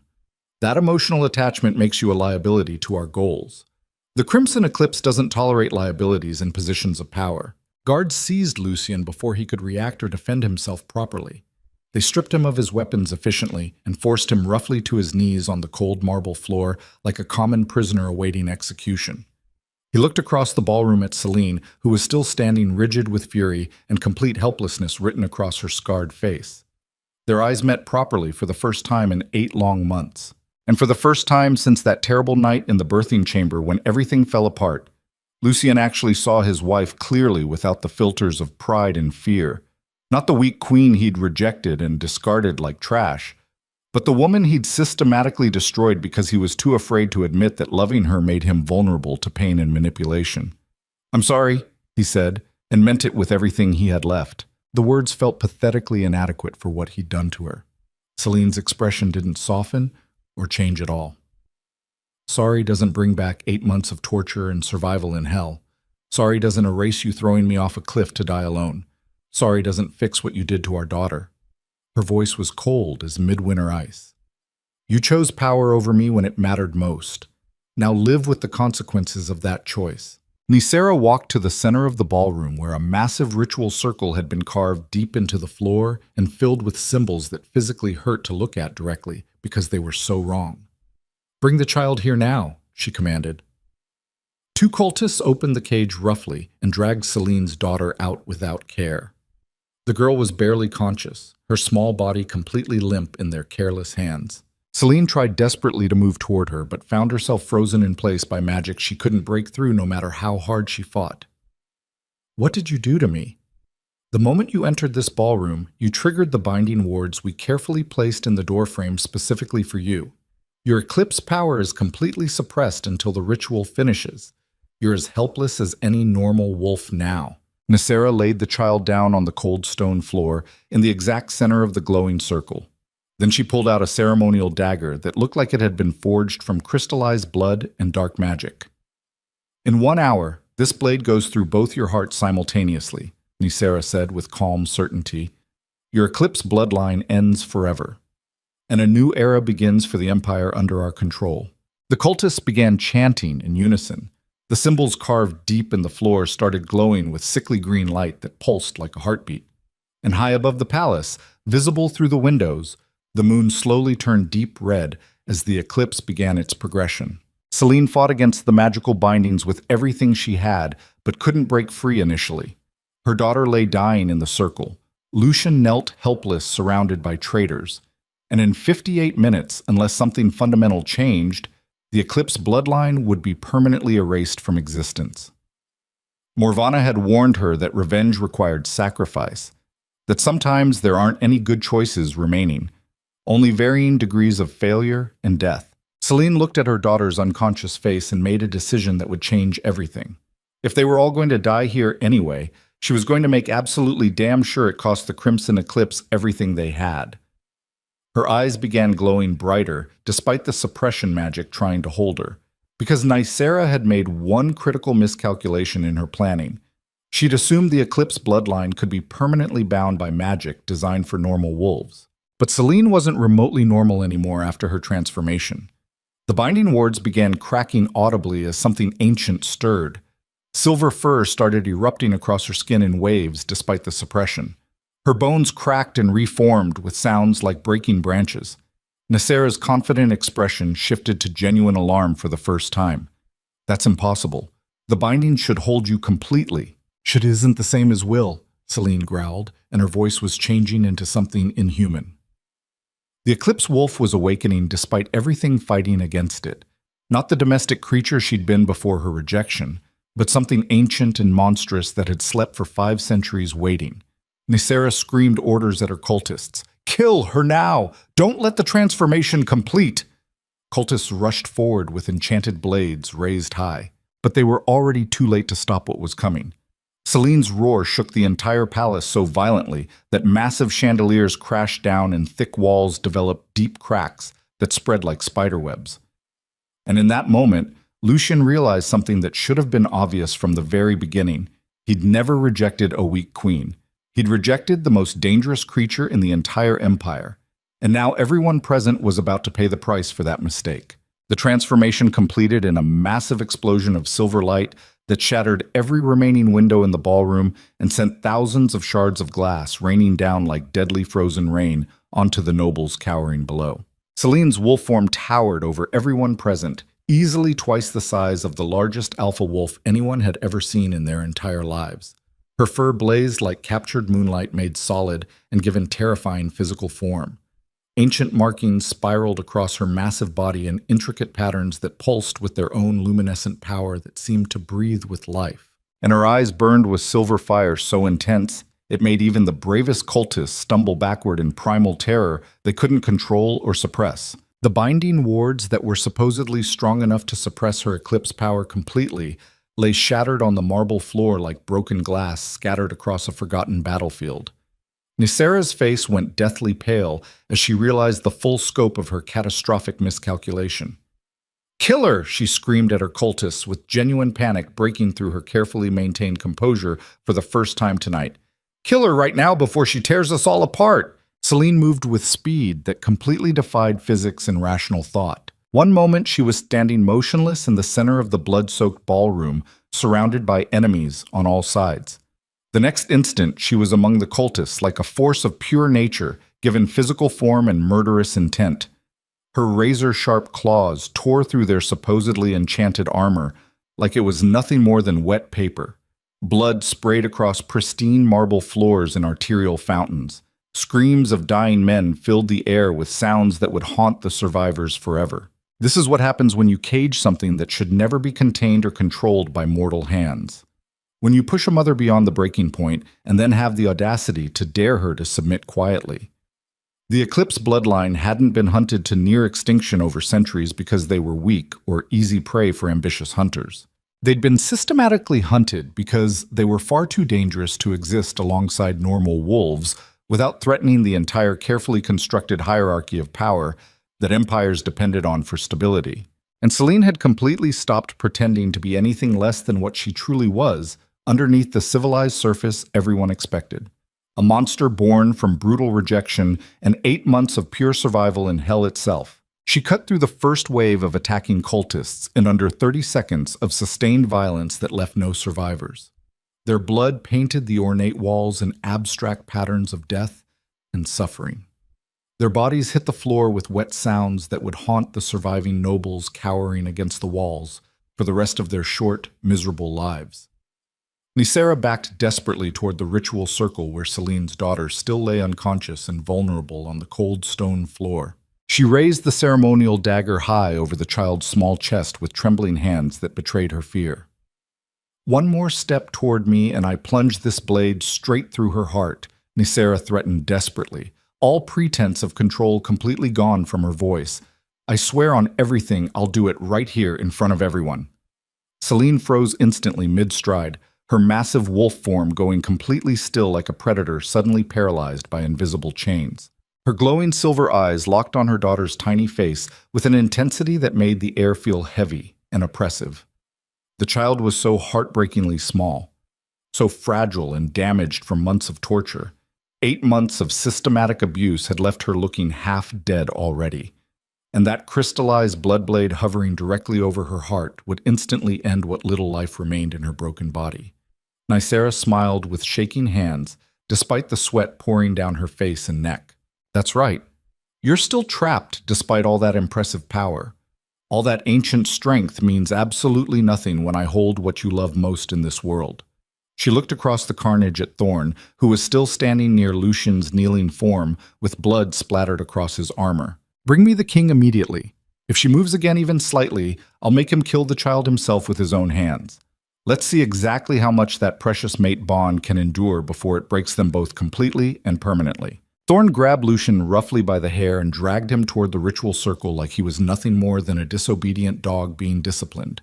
2 other guards seized his arms and held them behind his back with brutal efficiency. They forced him to stand directly over his daughter, while Nicera pressed the dagger tip against the child's chest hard enough to draw a single drop of bright red blood that welled up slowly. "Do it," Nicera commanded, offering the ornate blade to Lucian with a cruel smile playing across her lips. "Kill your daughter with your own hands. Prove you're strong enough to rule without sentiment clouding your judgment like a pathetic weakness. Lucian stared down at the small face he'd rejected 8 months ago without a second thought or moment of hesitation or regret. She looked so much like Celine it made his chest physically hurt with guilt and shame. Same silver-gray eyes that were barely open now and unfocused with pain. Same dark hair matted with sweat and blood. Same delicate features that would have grown into breathtaking beauty if she lived long enough to reach adulthood. This was his daughter, his child, his blood and flesh, the heir he'd casually thrown away because she wasn't male and therefore worthless to his political ambitions and pride. And now these monsters wanted him to murder her with his own hands while her mother watched helplessly, unable to intervene. "No," he said quietly, but with absolute finality that surprised even himself. Nicera pressed the blade harder until more blood welled up around the tip and began trickling down the child's chest. "No? You rejected her once already without hesitation. What possible difference does it make now after all this time?" "I was wrong," Lucian said, and the words felt like they were being torn from his chest. The admission came out broken but absolutely certain. "I was wrong about everything. Wrong to reject Celine, wrong to throw away my daughter like garbage, wrong to value power over family, wrong to believe cruelty was the same as strength, wrong to think fear created loyalty. Wrong about all of it." He looked directly at Nicera with something dangerous and unfamiliar building behind his steel-gray eyes. "And I'm completely done being your puppet." He moved faster than anyone expected possible from a man supposedly restrained and on his knees. His head snapped backward violently and crushed Thorne's nose with a sickening crunch of breaking cartilage and bone. Before the guards holding his arms could react or tighten their grip, Lucian twisted with brutal efficiency, learned from years of combat, and broke free. He grabbed the ceremonial dagger from Nicera's hand and drove his shoulder into her chest hard enough to send her sprawling away from the child and across the floor. Then he scooped his daughter into his arms with surprising gentleness and ran. Not towards safety, because there wasn't any left in this palace anymore, but towards Celine. The remaining guards tried desperately to stop him, but Celine was already moving like silver lightning across the battlefield. She became a blur of claws and teeth and concentrated rage that had been building for 8 months. Bodies flew through the air, blood sprayed in fountains that painted the ceiling, and Lucien kept running with his daughter clutched protectively against his chest. He reached Celine's massive wolf form and stopped just inches away from her. Their eyes met across centuries of instinct and 8 months of accumulated hatred and betrayal. And for the first time in 8 brutal months, the mate bond between them sang with something other than pain and betrayal and loss. "Protect her," Lucian said simply, trusting her with everything he had left. "I'll hold them off as long as I can." Celine's enormous wolf form shifted slightly. Her massive head lowered until it was level with Lucian and the child. For one heartbeat, he genuinely thought she might attack him, might take her daughter and leave him to die slowly for what he'd done to them both. Instead, she gently took the child from his arms with her enormous jaws, cradling the small body with impossible care and precision that belied her monstrous size. Then she turned and ran toward the shattered ballroom doors with her daughter safe in her mouth. "Stop her!" Nicera screamed, blood pouring from where she'd bitten her tongue in the fall. "Don't let them escape with the child!" Cultists poured from every doorway and hidden passage like ants from a disturbed nest. Dozens of them, all heavily armed with enchanted weapons designed specifically over centuries to kill Eclipse bloodline wolves. They formed a solid wall between Celine and freedom and the night beyond. She didn't slow down even slightly. She crashed into them like an avalanche made of silver fury and pure maternal instinct that would not be denied. Her claws tore through flesh and bone with surgical precision. Her teeth crushed skulls like overripe fruit exploding. And all the while she protected the child in her jaws with such impossible care that not a single drop of blood touched the small body. This is what true strength actually looks like in its rawest form. Not the performative cruelty that weak men use to feel powerful and important in their small worlds, but the willingness to become an absolute monster to protect what matters most in this world. Celine had spent 8 months learning to kill without hesitation or mercy or regret. Now she used every brutal lesson to carve a bloody path through her enemies toward freedom. Behind her, Lucian picked up a fallen sword from a dead cultist and turned to face Thorne with cold determination. His former beta was already shifted into his massive brown wolf form, with blood still pouring from his shattered nose and matting his fur. They circled each other slowly, like gladiators in an arena fighting to the death. "You can't win this," Thorn growled through exposed fangs. "Even if you somehow kill me, there are dozens more waiting in the shadows. The Crimson Eclipse owns your entire kingdom now." "Maybe," Lucian said calmly, accepting the truth, "but you won't live long enough to see it." They collided with brutal force that shook the floor beneath their feet. Lucien fought like a man with absolutely nothing left to lose in this world. Every technique he'd been taught since childhood by the finest warriors. Every dirty trick he'd learned in brutal border wars against impossible odds. He used all of it without hesitation or concern for honor or tradition. Because honor was a luxury for people who weren't fighting desperately for their family's survival against overwhelming odds. He ducked under Thorn's snapping jaws and drove his sword up through the wolf's ribcage with all his considerable strength. Thorn howled in agony and twisted away violently, but the blade had already done fatal damage to vital organs. Blood poured from the wound in pulsing jets that quickly formed spreading pools on the marble. The beta collapsed heavily with pure hatred still burning in his dying eyes. "You'll die for this betrayal," he gasped through blood filling his lungs. "All of you will die screaming before this ends." "Probably," Lucian agreed without emotion, "but not by your hand." He pulled the sword free and Thorn stopped moving entirely, eyes going blank. Across the blood-soaked ballroom, Celine had reached the massive doors that led to freedom. Bodies lay scattered in her wake like broken dolls discarded by a child. The survivors were too terrified to pursue or even move from where they stood frozen. She turned back one final time and locked eyes with Lucien across the carnage and death. He nodded once, with understanding passing between them. She disappeared into the night with their daughter safe in her protective jaws. Nysra rose slowly from the floor, her beautiful face twisted with rage that made her almost unrecognizable as the poised queen she'd pretended to be. "You just signed your own death warrant," she hissed venomously at Lucian. "Every cultist in this entire empire will hunt you like an animal. Every noble loyal to our cause will want your head on a spike displayed at the city gates. You've lost everything you worked for." Lucien looked around at the blood-soaked ballroom, at the bodies of people he'd thought were genuinely loyal to him, at the nobles cowering pathetically against the walls, at the empire he'd built on cruelty and fear now crumbling around him like ancient sand castles.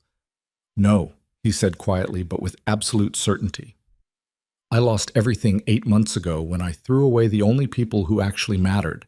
This is just me finally understanding what actually has value in life." He started walking toward the doors Celine had escaped through without looking back even once at his former kingdom. Guards moved to stop him, but hesitated when they saw the expression on his scarred face. "Anyone who follows me dies here tonight," he said simply and without bravado. "Anyone who stays gets to live in whatever kingdom the Crimson Eclipse builds from these ashes. Choose quickly, because I won't wait." He walked out into the night without looking back even once at everything he was leaving behind. Behind him, Nysra screamed frantic orders that half the guards ignored completely. The other half moved to pursue, but were stopped by the nobles who suddenly realized they might be backing the losing side of this conflict. Because that's how power works in empires built entirely on fear instead of loyalty. The moment the person at the top shows weakness, everyone below immediately starts calculating new alliances and opportunities. And Lucien walking away from his throne to chase after his rejected mate wasn't strength to them. It was the ultimate display of weakness. They were completely wrong about that assessment, but they wouldn't understand the truth until it was far too late to matter. Lucien ran through the palace corridors, following Celine's distinctive scent trail through the chaos. Behind him, he could hear fighting breaking out as different factions turned on each other violently. The Crimson Eclipse trying desperately to maintain control of the situation.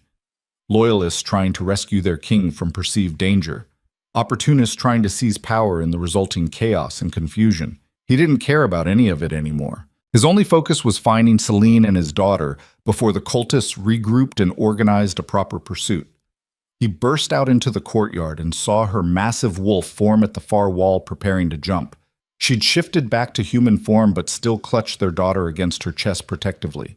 Blood covered both of them, but the child was breathing steadily. "Celine!" he called out. She turned with wild eyes and raised claws ready to kill anyone who approached. Then she recognized him and hesitated with visible conflict. "Stay back from us," she warned. "I don't trust you yet. I know and I understand. But we need to leave now before they send the full army after us." "Why would you help me? You threw me away like trash. You chose power over everything else that mattered." "I was wrong," he said simply. The words hung in the air between them, heavy with meaning. Celine laughed bitterly. 8 months too late for apologies. "I know. But our daughter is still alive, and that's what matters right now. Hate me later. Survive first." Footsteps echoed from multiple directions, getting closer. Shouts of guards organizing, the sound of organized pursuit getting dangerously close. Celine looked at the child in her arms, then at Lucienne, then at the high walls surrounding them on all sides. She made a decision. There's a hidden passage under the eastern tower. It leads directly to the river. "The same river you drowned in 8 months ago?" "Yes." "Seems fitting, doesn't it?" They ran together through gardens Celine had once walked as queen in happier times. Past fountains she'd sat beside hoping Lucien would join her and show affection. Through courtyards where she'd tried so desperately hard to be the perfect wife he wanted. All of it felt like a lifetime ago in another world. They reached the eastern tower, and Celine showed him the hidden entrance she'd discovered months before her rejection while exploring the palace alone and lonely. The passage was narrow and dark, and smelled like decay and forgotten things, perfect for their purposes. They descended into blackness with only Lucien's enhanced wolf vision to guide them safely. The child whimpered occasionally but didn't cry. Celine kept whispering to her in a language Lucien didn't recognize, something ancient that made his wolf respond with instinctive comfort and recognition. "How long have you known about this passage?" "Since before we were married. I used to explore when I couldn't sleep at night. Why didn't you use it to escape the night they threw you off the cliff?" She cut him off sharply. "Because I didn't know I was about to be thrown off a cliff to die. I thought I was going to recover from childbirth like a normal person, instead of being executed." The bitterness in her voice could have stripped paint from walls. They walked in tense silence for what felt like hours until they reached the river exit. Water rushed past in the darkness, the same black torrent that had nearly killed Celine 8 months ago. "Can you swim with her?" Lucien asked. "Can you?" They stared at each other for a long moment. Then Celine handed him their daughter carefully. "Hold her above water, no matter what happens to us. If you let her drown, I'll make sure you wish you'd died tonight."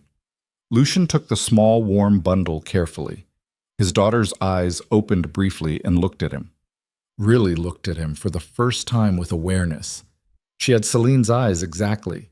And in that moment, Lucien understood exactly what he'd thrown away 8 months ago. Not just a queen or to mate, but a family, a future, everything that actually mattered. "I won't let her go," he promised with everything he had. "Not ever again. You already did once." "I know. It won't happen again. I swear on my life." Celine searched his face for deception and found only desperate sincerity and determination. She nodded once. Then they jumped together into the freezing water. The current grabbed them immediately and pulled them under with brutal force.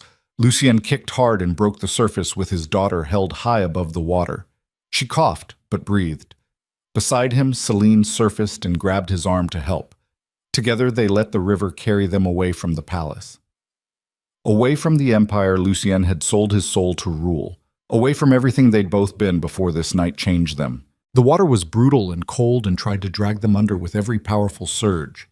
Lucien's arms screamed with effort from holding his daughter up. His lungs burned. His vision started to blur from exhaustion. But he didn't let go. Not this time.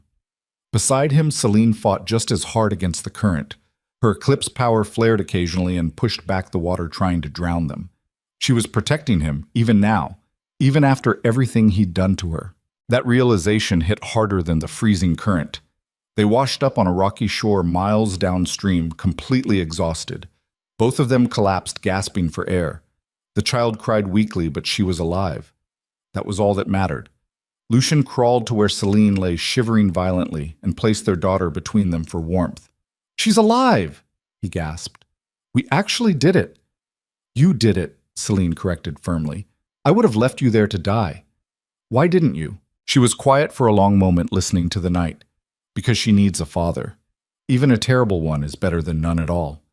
I'll do better, Lucian said desperately. I swear I'll be— Don't make promises you can't keep. Her voice was so tired it broke his heart completely. They lay there in the darkness, catching their breath, while somewhere behind them the palace burned. Celine could see the glow reflecting off the low clouds. The crimson eclipse was purging everyone who'd failed tonight. That would buy them precious time, but not much.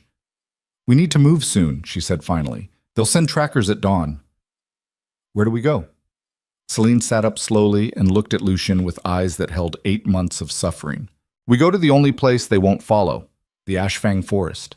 That's suicide. The things that live there in the darkness saved my life once. They'll do it again. Why would they help me? They won't, but they'll help her. She touched their daughter's small face gently. She's Eclipse bloodline, stronger than either of us will ever be. They'll protect her because she represents everything the Crimson Eclipse wants to destroy. Lucian processed this carefully. What about us? Celine's smile was cold. We're already dead as far as the Empire is concerned, which means we're free to become something new.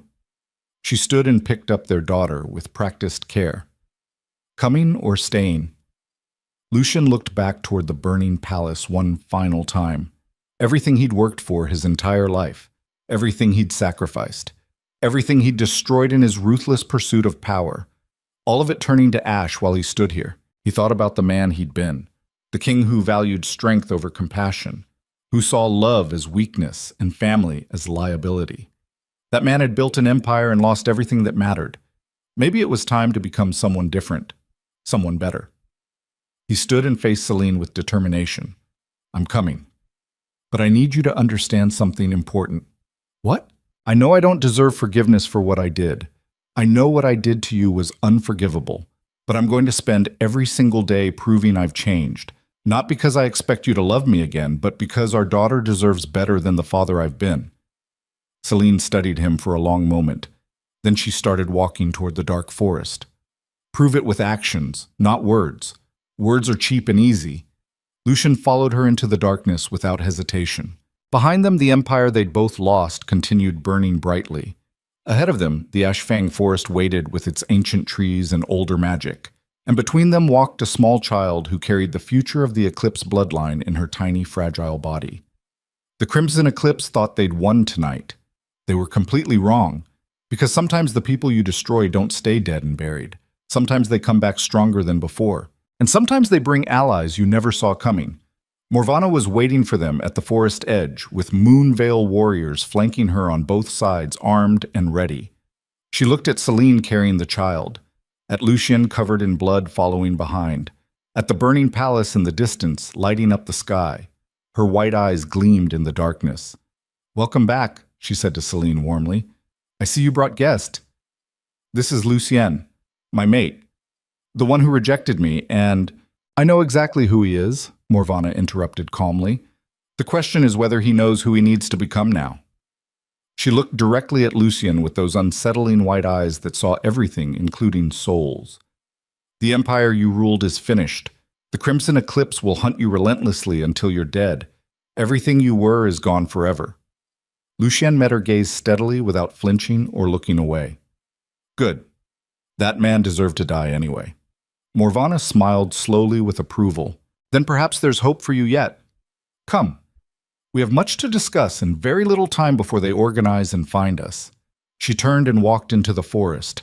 Celine followed without hesitation or fear. Lucian took one last look at the burning palace that had been his entire world and identity. Then he walked into the darkness after his family. And far above them the blood moon reached its peak position in the night sky. The ritual Nisera had planned was completely ruined. The Eclipse bloodline survived against impossible odds. And deep in the palace dungeons where the Crimson Eclipse performed their darkest ceremonies, something ancient stirred in direct response to the child's survival. Something that had been sleeping even longer than the Eclipse wolves. Something that made the cultists stop their chanting and look around with sudden primal fear they couldn't name. Because power always seeks balance eventually. And the Crimson Eclipse had just tipped the scales too far. Now the reckoning was coming for them all. And when it arrived in full force, every person who'd celebrated Celine's death would understand exactly why you should never create monsters you can't control. The war for the Empire had only just begun. The Ashfang forest swallowed them whole within minutes of crossing the threshold between worlds. Morvana led them deeper into darkness, where ancient trees grew so thick overhead that moonlight couldn't penetrate the canopy. The air tasted different here, heavy with magic that predated kingdoms and empires. Lucien's wolf paced uneasily inside his chest, recognizing they were walking through territory that belonged to something older and more dangerous than anything he'd ever encountered in his years of warfare. Celine walked ahead of him with their daughter still clutched protectively against her chest. She moved through the forest like she belonged here now, like the months she'd spent surviving in this place had transformed her into something that existed between civilization and wilderness. The Moonvale warriors formed a protective circle around them as they walked. Lucien counted at least 20 fighters moving through the shadows, all of them scarred, all of them watching him with eyes that held varying degrees of hostility and suspicion. He couldn't blame them for that. They knew what he'd done to Celine, knew he was the king who'd thrown his pregnant mate off a cliff to die alone in freezing water. These people had saved her life when his cruelty nearly ended it. They had every right to hate him. Morvana stopped in a clearing where the trees formed a natural cathedral. Firelight from strategically placed torches cast dancing shadows across moss-covered stones that looked like they'd been placed deliberately in geometric patterns thousands of years ago. "This is where you'll stay until we decide what to do with you," Morvana announced. "The girl needs rest and healing. You both look like you're about to collapse." She gestured to a small shelter built against the base of an enormous tree. "Celine can take the child inside. You stay out here where we can watch you." Lucien nodded without argument. Celine disappeared into the shelter without looking back at him. The door closed with a finality that made his chest ache. Morvana settled onto a stone bench and studied Lucien with those unsettling white eyes that saw too much. "Sit," she commanded. "We need to talk." Lucien sat across from her carefully. "You're wondering if we're going to kill you," Morvana said bluntly. The thought crossed my mind. We debated it extensively when Celine first arrived 8 months ago, covered in blood and half drowned. "Most of my people wanted to march on your palace and tear you apart slowly." She stopped us. "Why?" Morvana smiled without humor. "Because despite everything you did to her, she still loved you." Pathetic, really. The mate bond is a curse as much as a blessing. She leaned forward. "But that was 8 months ago. Things have changed." "She's changed. The woman who walked into that palace tonight isn't the broken queen you rejected. She's something else now. Something you helped create through your cruelty." "I know." "Do you?" "Because I'm not sure you understand what you're dealing with." Celine spent 8 months learning to be a weapon, learning to kill without hesitation, learning to survive in a world that wanted her dead. She became exactly what she needed to be. Morvana's expression hardened. "And now you show up, claiming you've changed. That you've seen the error of your ways, that you want to be a better father. Words are easy, Lucien. Actions require sacrifice. What do you want from me? I want to know if you're willing to die for that child. Because that's what's coming. The Crimson Eclipse won't stop hunting you. They'll send armies, assassins. They'll burn entire villages to find you. And when they do, someone will have to stand between them and that little girl." Lucien met her gaze without flinching. "I'll die before I let them touch her." "Pretty words. Let's see if you mean them when the time comes." She stood and walked toward the shelter where Celine had disappeared. "Get some rest. Tomorrow we start planning how to actually win this war you started." Lucien lay down on the cold ground and stared up at the canopy, blocking the stars. Every muscle in his body ached. His clothes were still damp from the river. Blood had dried in patches across his skin, but he couldn't sleep. His mind kept replaying everything that had happened. The look on Celine's face when he'd rejected her, the sound of his daughter crying, the moment he'd realized he'd been manipulated for months by people he trusted. How had he become the kind of man who threw away his family for power? The answer came easily enough. He'd been raised to be that man. His father had beaten compassion out of him before he turned 10, had taught him that emotions were weaknesses that enemies exploited, that love made rulers vulnerable, that the only thing that mattered was maintaining power at any cost. Lucien had internalized those lessons so completely he couldn't distinguish between strength and cruelty anymore. Until tonight, when he'd been forced to choose between the empire he'd built and the daughter he'd rejected. And he'd chosen her. That single decision had cost him everything he'd spent his life building. His throne, his kingdom, his reputation, his allies. But for the first time in his adult life, Lucien felt like he'd made the right choice. The door to the shelter opened quietly. Celine stepped out carrying their daughter wrapped in clean cloth. The child was sleeping peacefully now. Celine had cleaned the blood away and tended to the worst of the ritual scars. She saw Lucien watching and hesitated. Then she walked over and sat down beside him with careful distance between them. "She's strong," Celine said quietly. "Stronger than either of us expected. Morvana says the eclipse blood in her is already healing the damage they did." "That's good." They sat in uncomfortable silence. "Thank you," Celine said finally, "for what you did back there. You didn't have to help us escape." "Yes, I did. She's my daughter too. You didn't think so 8 months ago." The words cut deep because they were true. "I was wrong, Lucien," Diane said. "I was wrong about everything. I let fear and ambition turn me into a monster."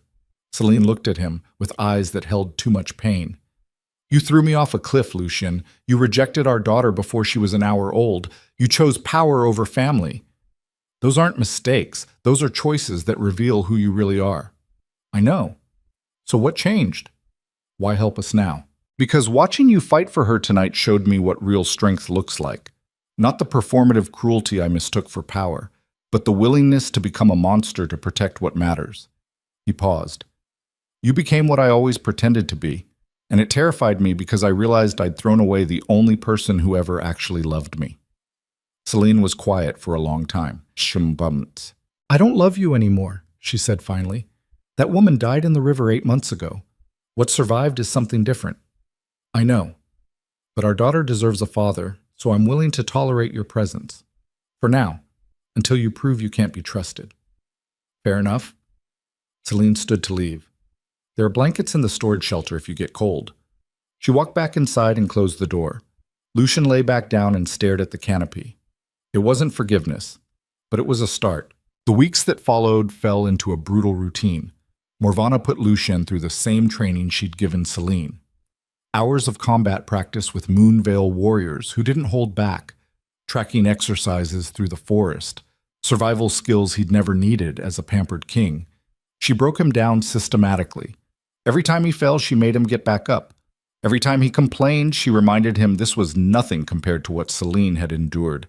And slowly, painfully, Lucien began to understand what it meant to actually earn something instead of taking it through violence and intimidation. Celine kept her distance during this time. She focused entirely on healing their daughter and planning the inevitable confrontation with the Crimson Eclipse. But sometimes Lucien would catch her watching him during training sessions with an expression he couldn't quite read. Their daughter grew stronger every day. The Eclipse blood in her veins accelerated her healing beyond what should have been possible. Within 2 weeks, she was crawling. Within a month, she was taking her first steps. They named her Lyra because Celine said it meant Song of the Moon in the old language. Lucien held her for the first time 3 weeks into their stay in the forest. Celine handed her over carefully and watched with hawk-like intensity, ready to snatch her back at the first sign of danger. Lyra looked up at Lucien with silver eyes exactly like her mother's and giggled. The sound broke something inside his chest that had been locked away for years. "Hi," he whispered. "I'm your father, and I'm sorry I wasn't there when you needed me." Lyra reached up and grabbed his finger with surprising strength, and Lucien understood in that moment what he'd been missing his entire life. This simple moment of connection. This was what actually mattered. Not thrones or crowns or empires, but this tiny person who trusted him completely despite having every reason not to. He looked up and found Celine watching with tears streaming down her face. "I'm going to do better," he promised. "I swear on my life I'll be the father she deserves." Celine nodded silently, and for the first time in 8 months, the mate bond between them pulsed with something that felt almost like hope. The attack came exactly 6 weeks after they'd escaped the palace. Moonvale scouts reported a Crimson Eclipse army approaching from the east. 300 fighters, all heavily armed, all specifically trained to kill Eclipse bloodline wolves. Morvana gathered everyone in the clearing. "They're coming for the child," she announced. "They know she's here." Someone talked. She looked directly at Lucien. "This is what I meant about sacrifice. You can run and maybe survive, Or you can stay and fight for your daughter. Choose now. Lucien didn't hesitate. I'm staying. Morvana smiled grimly. Good, because we're going to need every fighter we have. The Moonveil had survived in this forest for centuries by being smarter and more vicious than their enemies. They knew every trap, every ambush point, every advantage the terrain offered. They spent the next 2 days preparing. Lucien worked alongside warriors who'd hated him weeks ago. They taught him the forest fighting techniques that had kept them alive, how to use the trees as weapons, how to disappear into shadows, how to kill quickly and move before the body hit the ground. This wasn't the formal combat training he'd received in the palace. This was brutal, efficient, designed for one purpose only: survival. The night before the battle, Celine found him sharpening his sword by firelight. She sat down beside him without speaking. They listened to the forest sounds together. I'm scared, Lucien admitted finally. Not of dying, but of failing her again. Then don't fail. It's not that simple. Yes, it is. You either protect her or you don't. Everything else is just noise. She looked at him with eyes that had seen too much suffering. I spent 8 months learning that the world doesn't care about your intentions. Only your actions matter. Only what you actually do when it counts. What if I'm not strong enough? Then you die trying. That's what parents do. Celine stood to leave, but Lucien caught her hand. If I don't survive tomorrow, don't. I need to say this. If I don't make it, tell Lyra I loved her. Tell her I'm sorry I wasn't there at the beginning, but I tried to be there at the end. Celine's expression softened slightly. Tell her yourself. Survive. She walked away into the darkness. Lucien went back to sharpening his sword. The crimson eclipse attacked at dawn when the mist was thickest. They came through the forest in organized columns, expecting an easy victory against scattered refugees and outcasts. They walked straight into hell. The Moonveil had turned the entire forest into a killing ground. Traps everywhere. Hidden archers in the trees, warriors appearing from shadows to strike and vanish. The Eclipse fighters died in droves before they realized they weren't hunting prey. They were the prey. Lucien fought alongside Morvana's warriors with a clarity he'd never experienced before. Every movement had purpose. Every strike was necessary. He wasn't fighting for glory or power or reputation. He was fighting to protect his daughter. And that made all the difference. The battle raged for hours. Bodies piled up on both sides. The forest floor turned to mud mixed with blood. Screams echoed through the trees. Lucien took a sword through the shoulder but kept fighting. Took a knife to the ribs but didn't fall. His body was covered in wounds, but he refused to stop. Because somewhere behind the fighting lines, Celine was protecting Lyra, and he would die before he let anyone reach them. The turning point came when Nicera herself appeared on the battlefield. She'd survived the palace fire and led what remained of the Crimson Eclipse personally. Her beautiful face was scarred now, burned on one side, but her eyes still held that calculating cruelty. She saw Lucien across the battlefield and smiled. "The failed king," she called out, "come to die for a daughter you threw away." How touching. Lucien walked toward her slowly. "Where is she, Nicera? Where's my daughter? Safe from you, safe from the monster bloodline. We'll find her eventually. And when we do, we'll finish what we started. Over my dead body." That can be arranged. They fought with the kind of hatred that comes from ultimate betrayal. Nicera fought with skill and experience and enchanted weapons designed to kill. Lucien fought with desperation and rage and the absolute certainty that he couldn't lose. Because losing meant Lyra died, and he'd already failed her once. He wouldn't do it again. The fight was brutal and close. Nicera opened a gash across Lucien's face that nearly took his eye. He broke her arm with a vicious strike. She stabbed him in the leg. He crushed her ribs with his shoulder. They were both bleeding, both exhausted, both refusing to fall. "You should have stayed on your throne," Nicera gasped. "Should have let us kill the child quietly.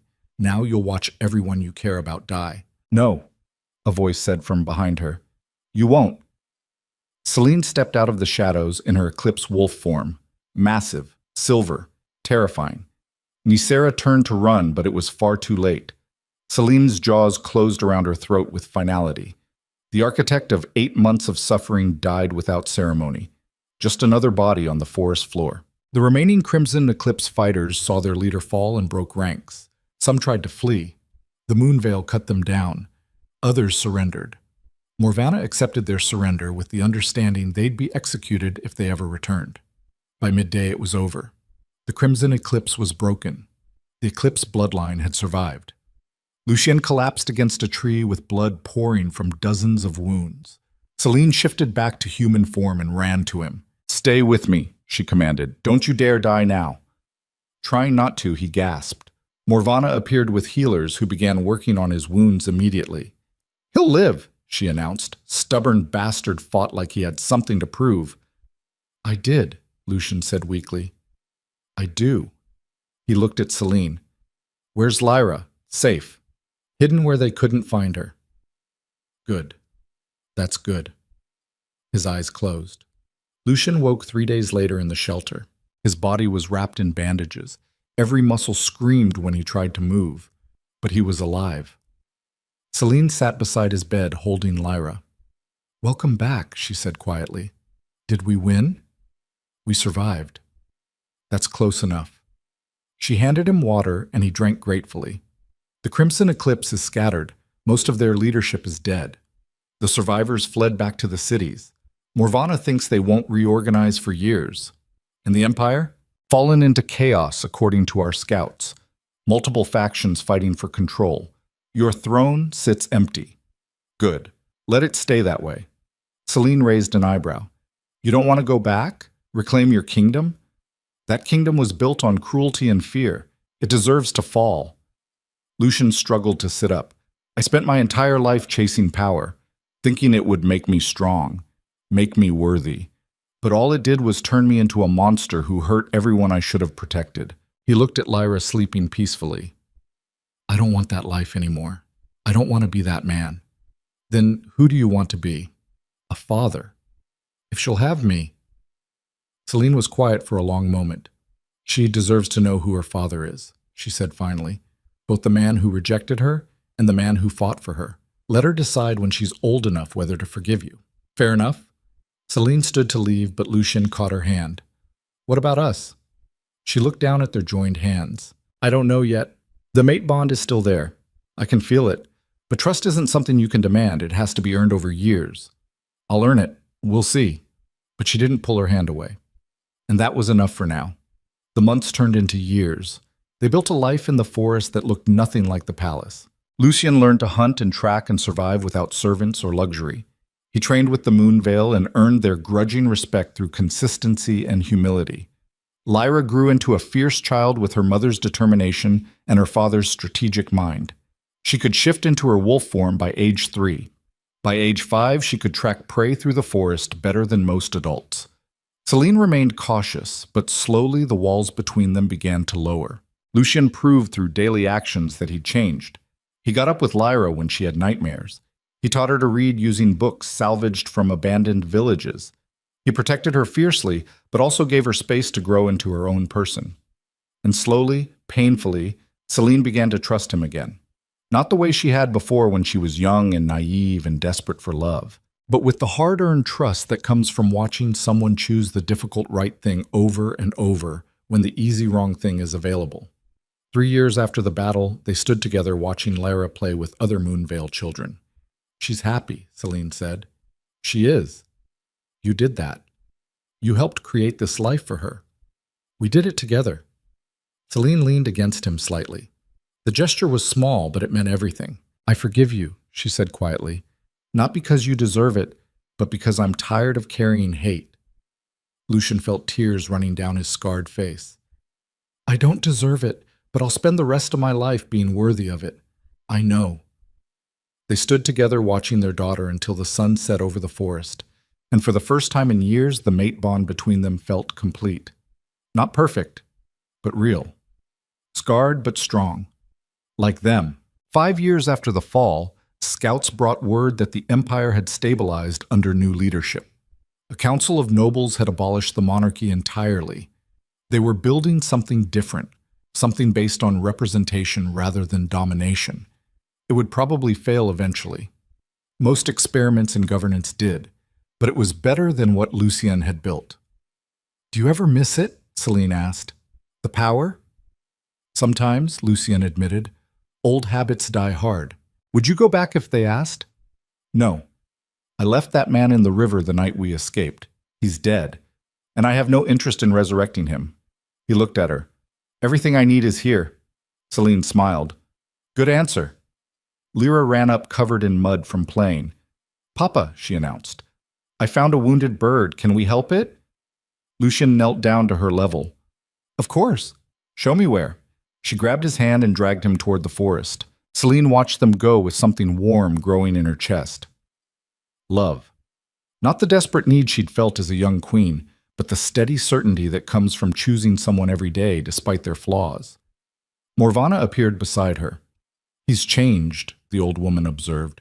Truly changed. People can, if they're willing to do the work. Most aren't. He was. Is.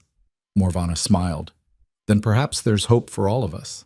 Years later, when Lyra was grown and leading her own Moonvale warriors, she asked her father about the man he used to be. They sat by the fire while Celine slept nearby. Tell me about the king you were, Lyra said, before you became who you are now. Lucien was quiet for a long time. I was cruel, he said finally. I confused strength with domination.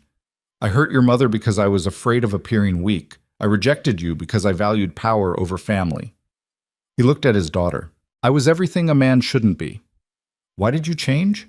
Because your mother showed me what real strength looked like. She survived everything I did to her and came back fierce enough to burn down an empire. That's power. Not sitting on a throne making people afraid. Lyra nodded thoughtfully. Do you regret it? Giving up the throne? Every day, Lucien admitted. And not at all. He smiled. Regret is complicated. I regret the man I was. I regret the pain I caused, but I don't regret the path that led me here. To this life. To you. That doesn't make sense. It will when you're older. They sat in comfortable silence. I love you, Papa. I love you too, more than kingdoms or crowns or empires. Lucien lived to see his grandchildren. He died at 70 with Celine holding his hand and Lyra crying beside the bed. His last words were simple. I was wrong. I changed. I loved. That's all that matters. Celine buried him in the forest he'd learned to call home. She lived another decade after that, watching the empire continue to evolve without them. When her time came, Lyra held her hand the same way she'd held Lucien's. Do you forgive him? Lyra asked. Truly? Celine smiled. I married him again 5 years after the fall. In secret. Just us and Morvana. I never knew, because it wasn't about ceremonies or witnesses. It was about choosing him every day, despite everything. She squeezed Lyra's hand. Forgiveness isn't forgetting. It's deciding the future matters more than the past. Her eyes closed. Tell the story, she whispered. Tell people that monsters can become men, that cruelty can transform into love, that nothing is permanent except choice. Lyra promised, and she kept that promise. The story of the Eclipse Empress spread across generations, of a queen rejected and reborn, of a king who lost everything and found what mattered, of a daughter who united a broken bloodline. Some versions painted Lucien as a villain who found redemption. Others painted him as a victim of his upbringing. The truth, as always, was more complicated. He was a man who made terrible choices and spent his life earning forgiveness, who learned that strength isn't domination, that power without love is empty, that the hardest battles are fought not on battlefields, but in the quiet moments when you choose to be better than you were, and that sometimes the people we destroy become the ones who save us, if we're willing to change, if we're willing to fight for what matters, if we're willing to become something new. The Eclipse bloodline thrived for generations after. The Crimson Eclipse never reformed, and in the Ashfang forest where ancient trees remember everything, travelers sometimes claim to see two wolves running together under the moon. One silver, one dark, both free.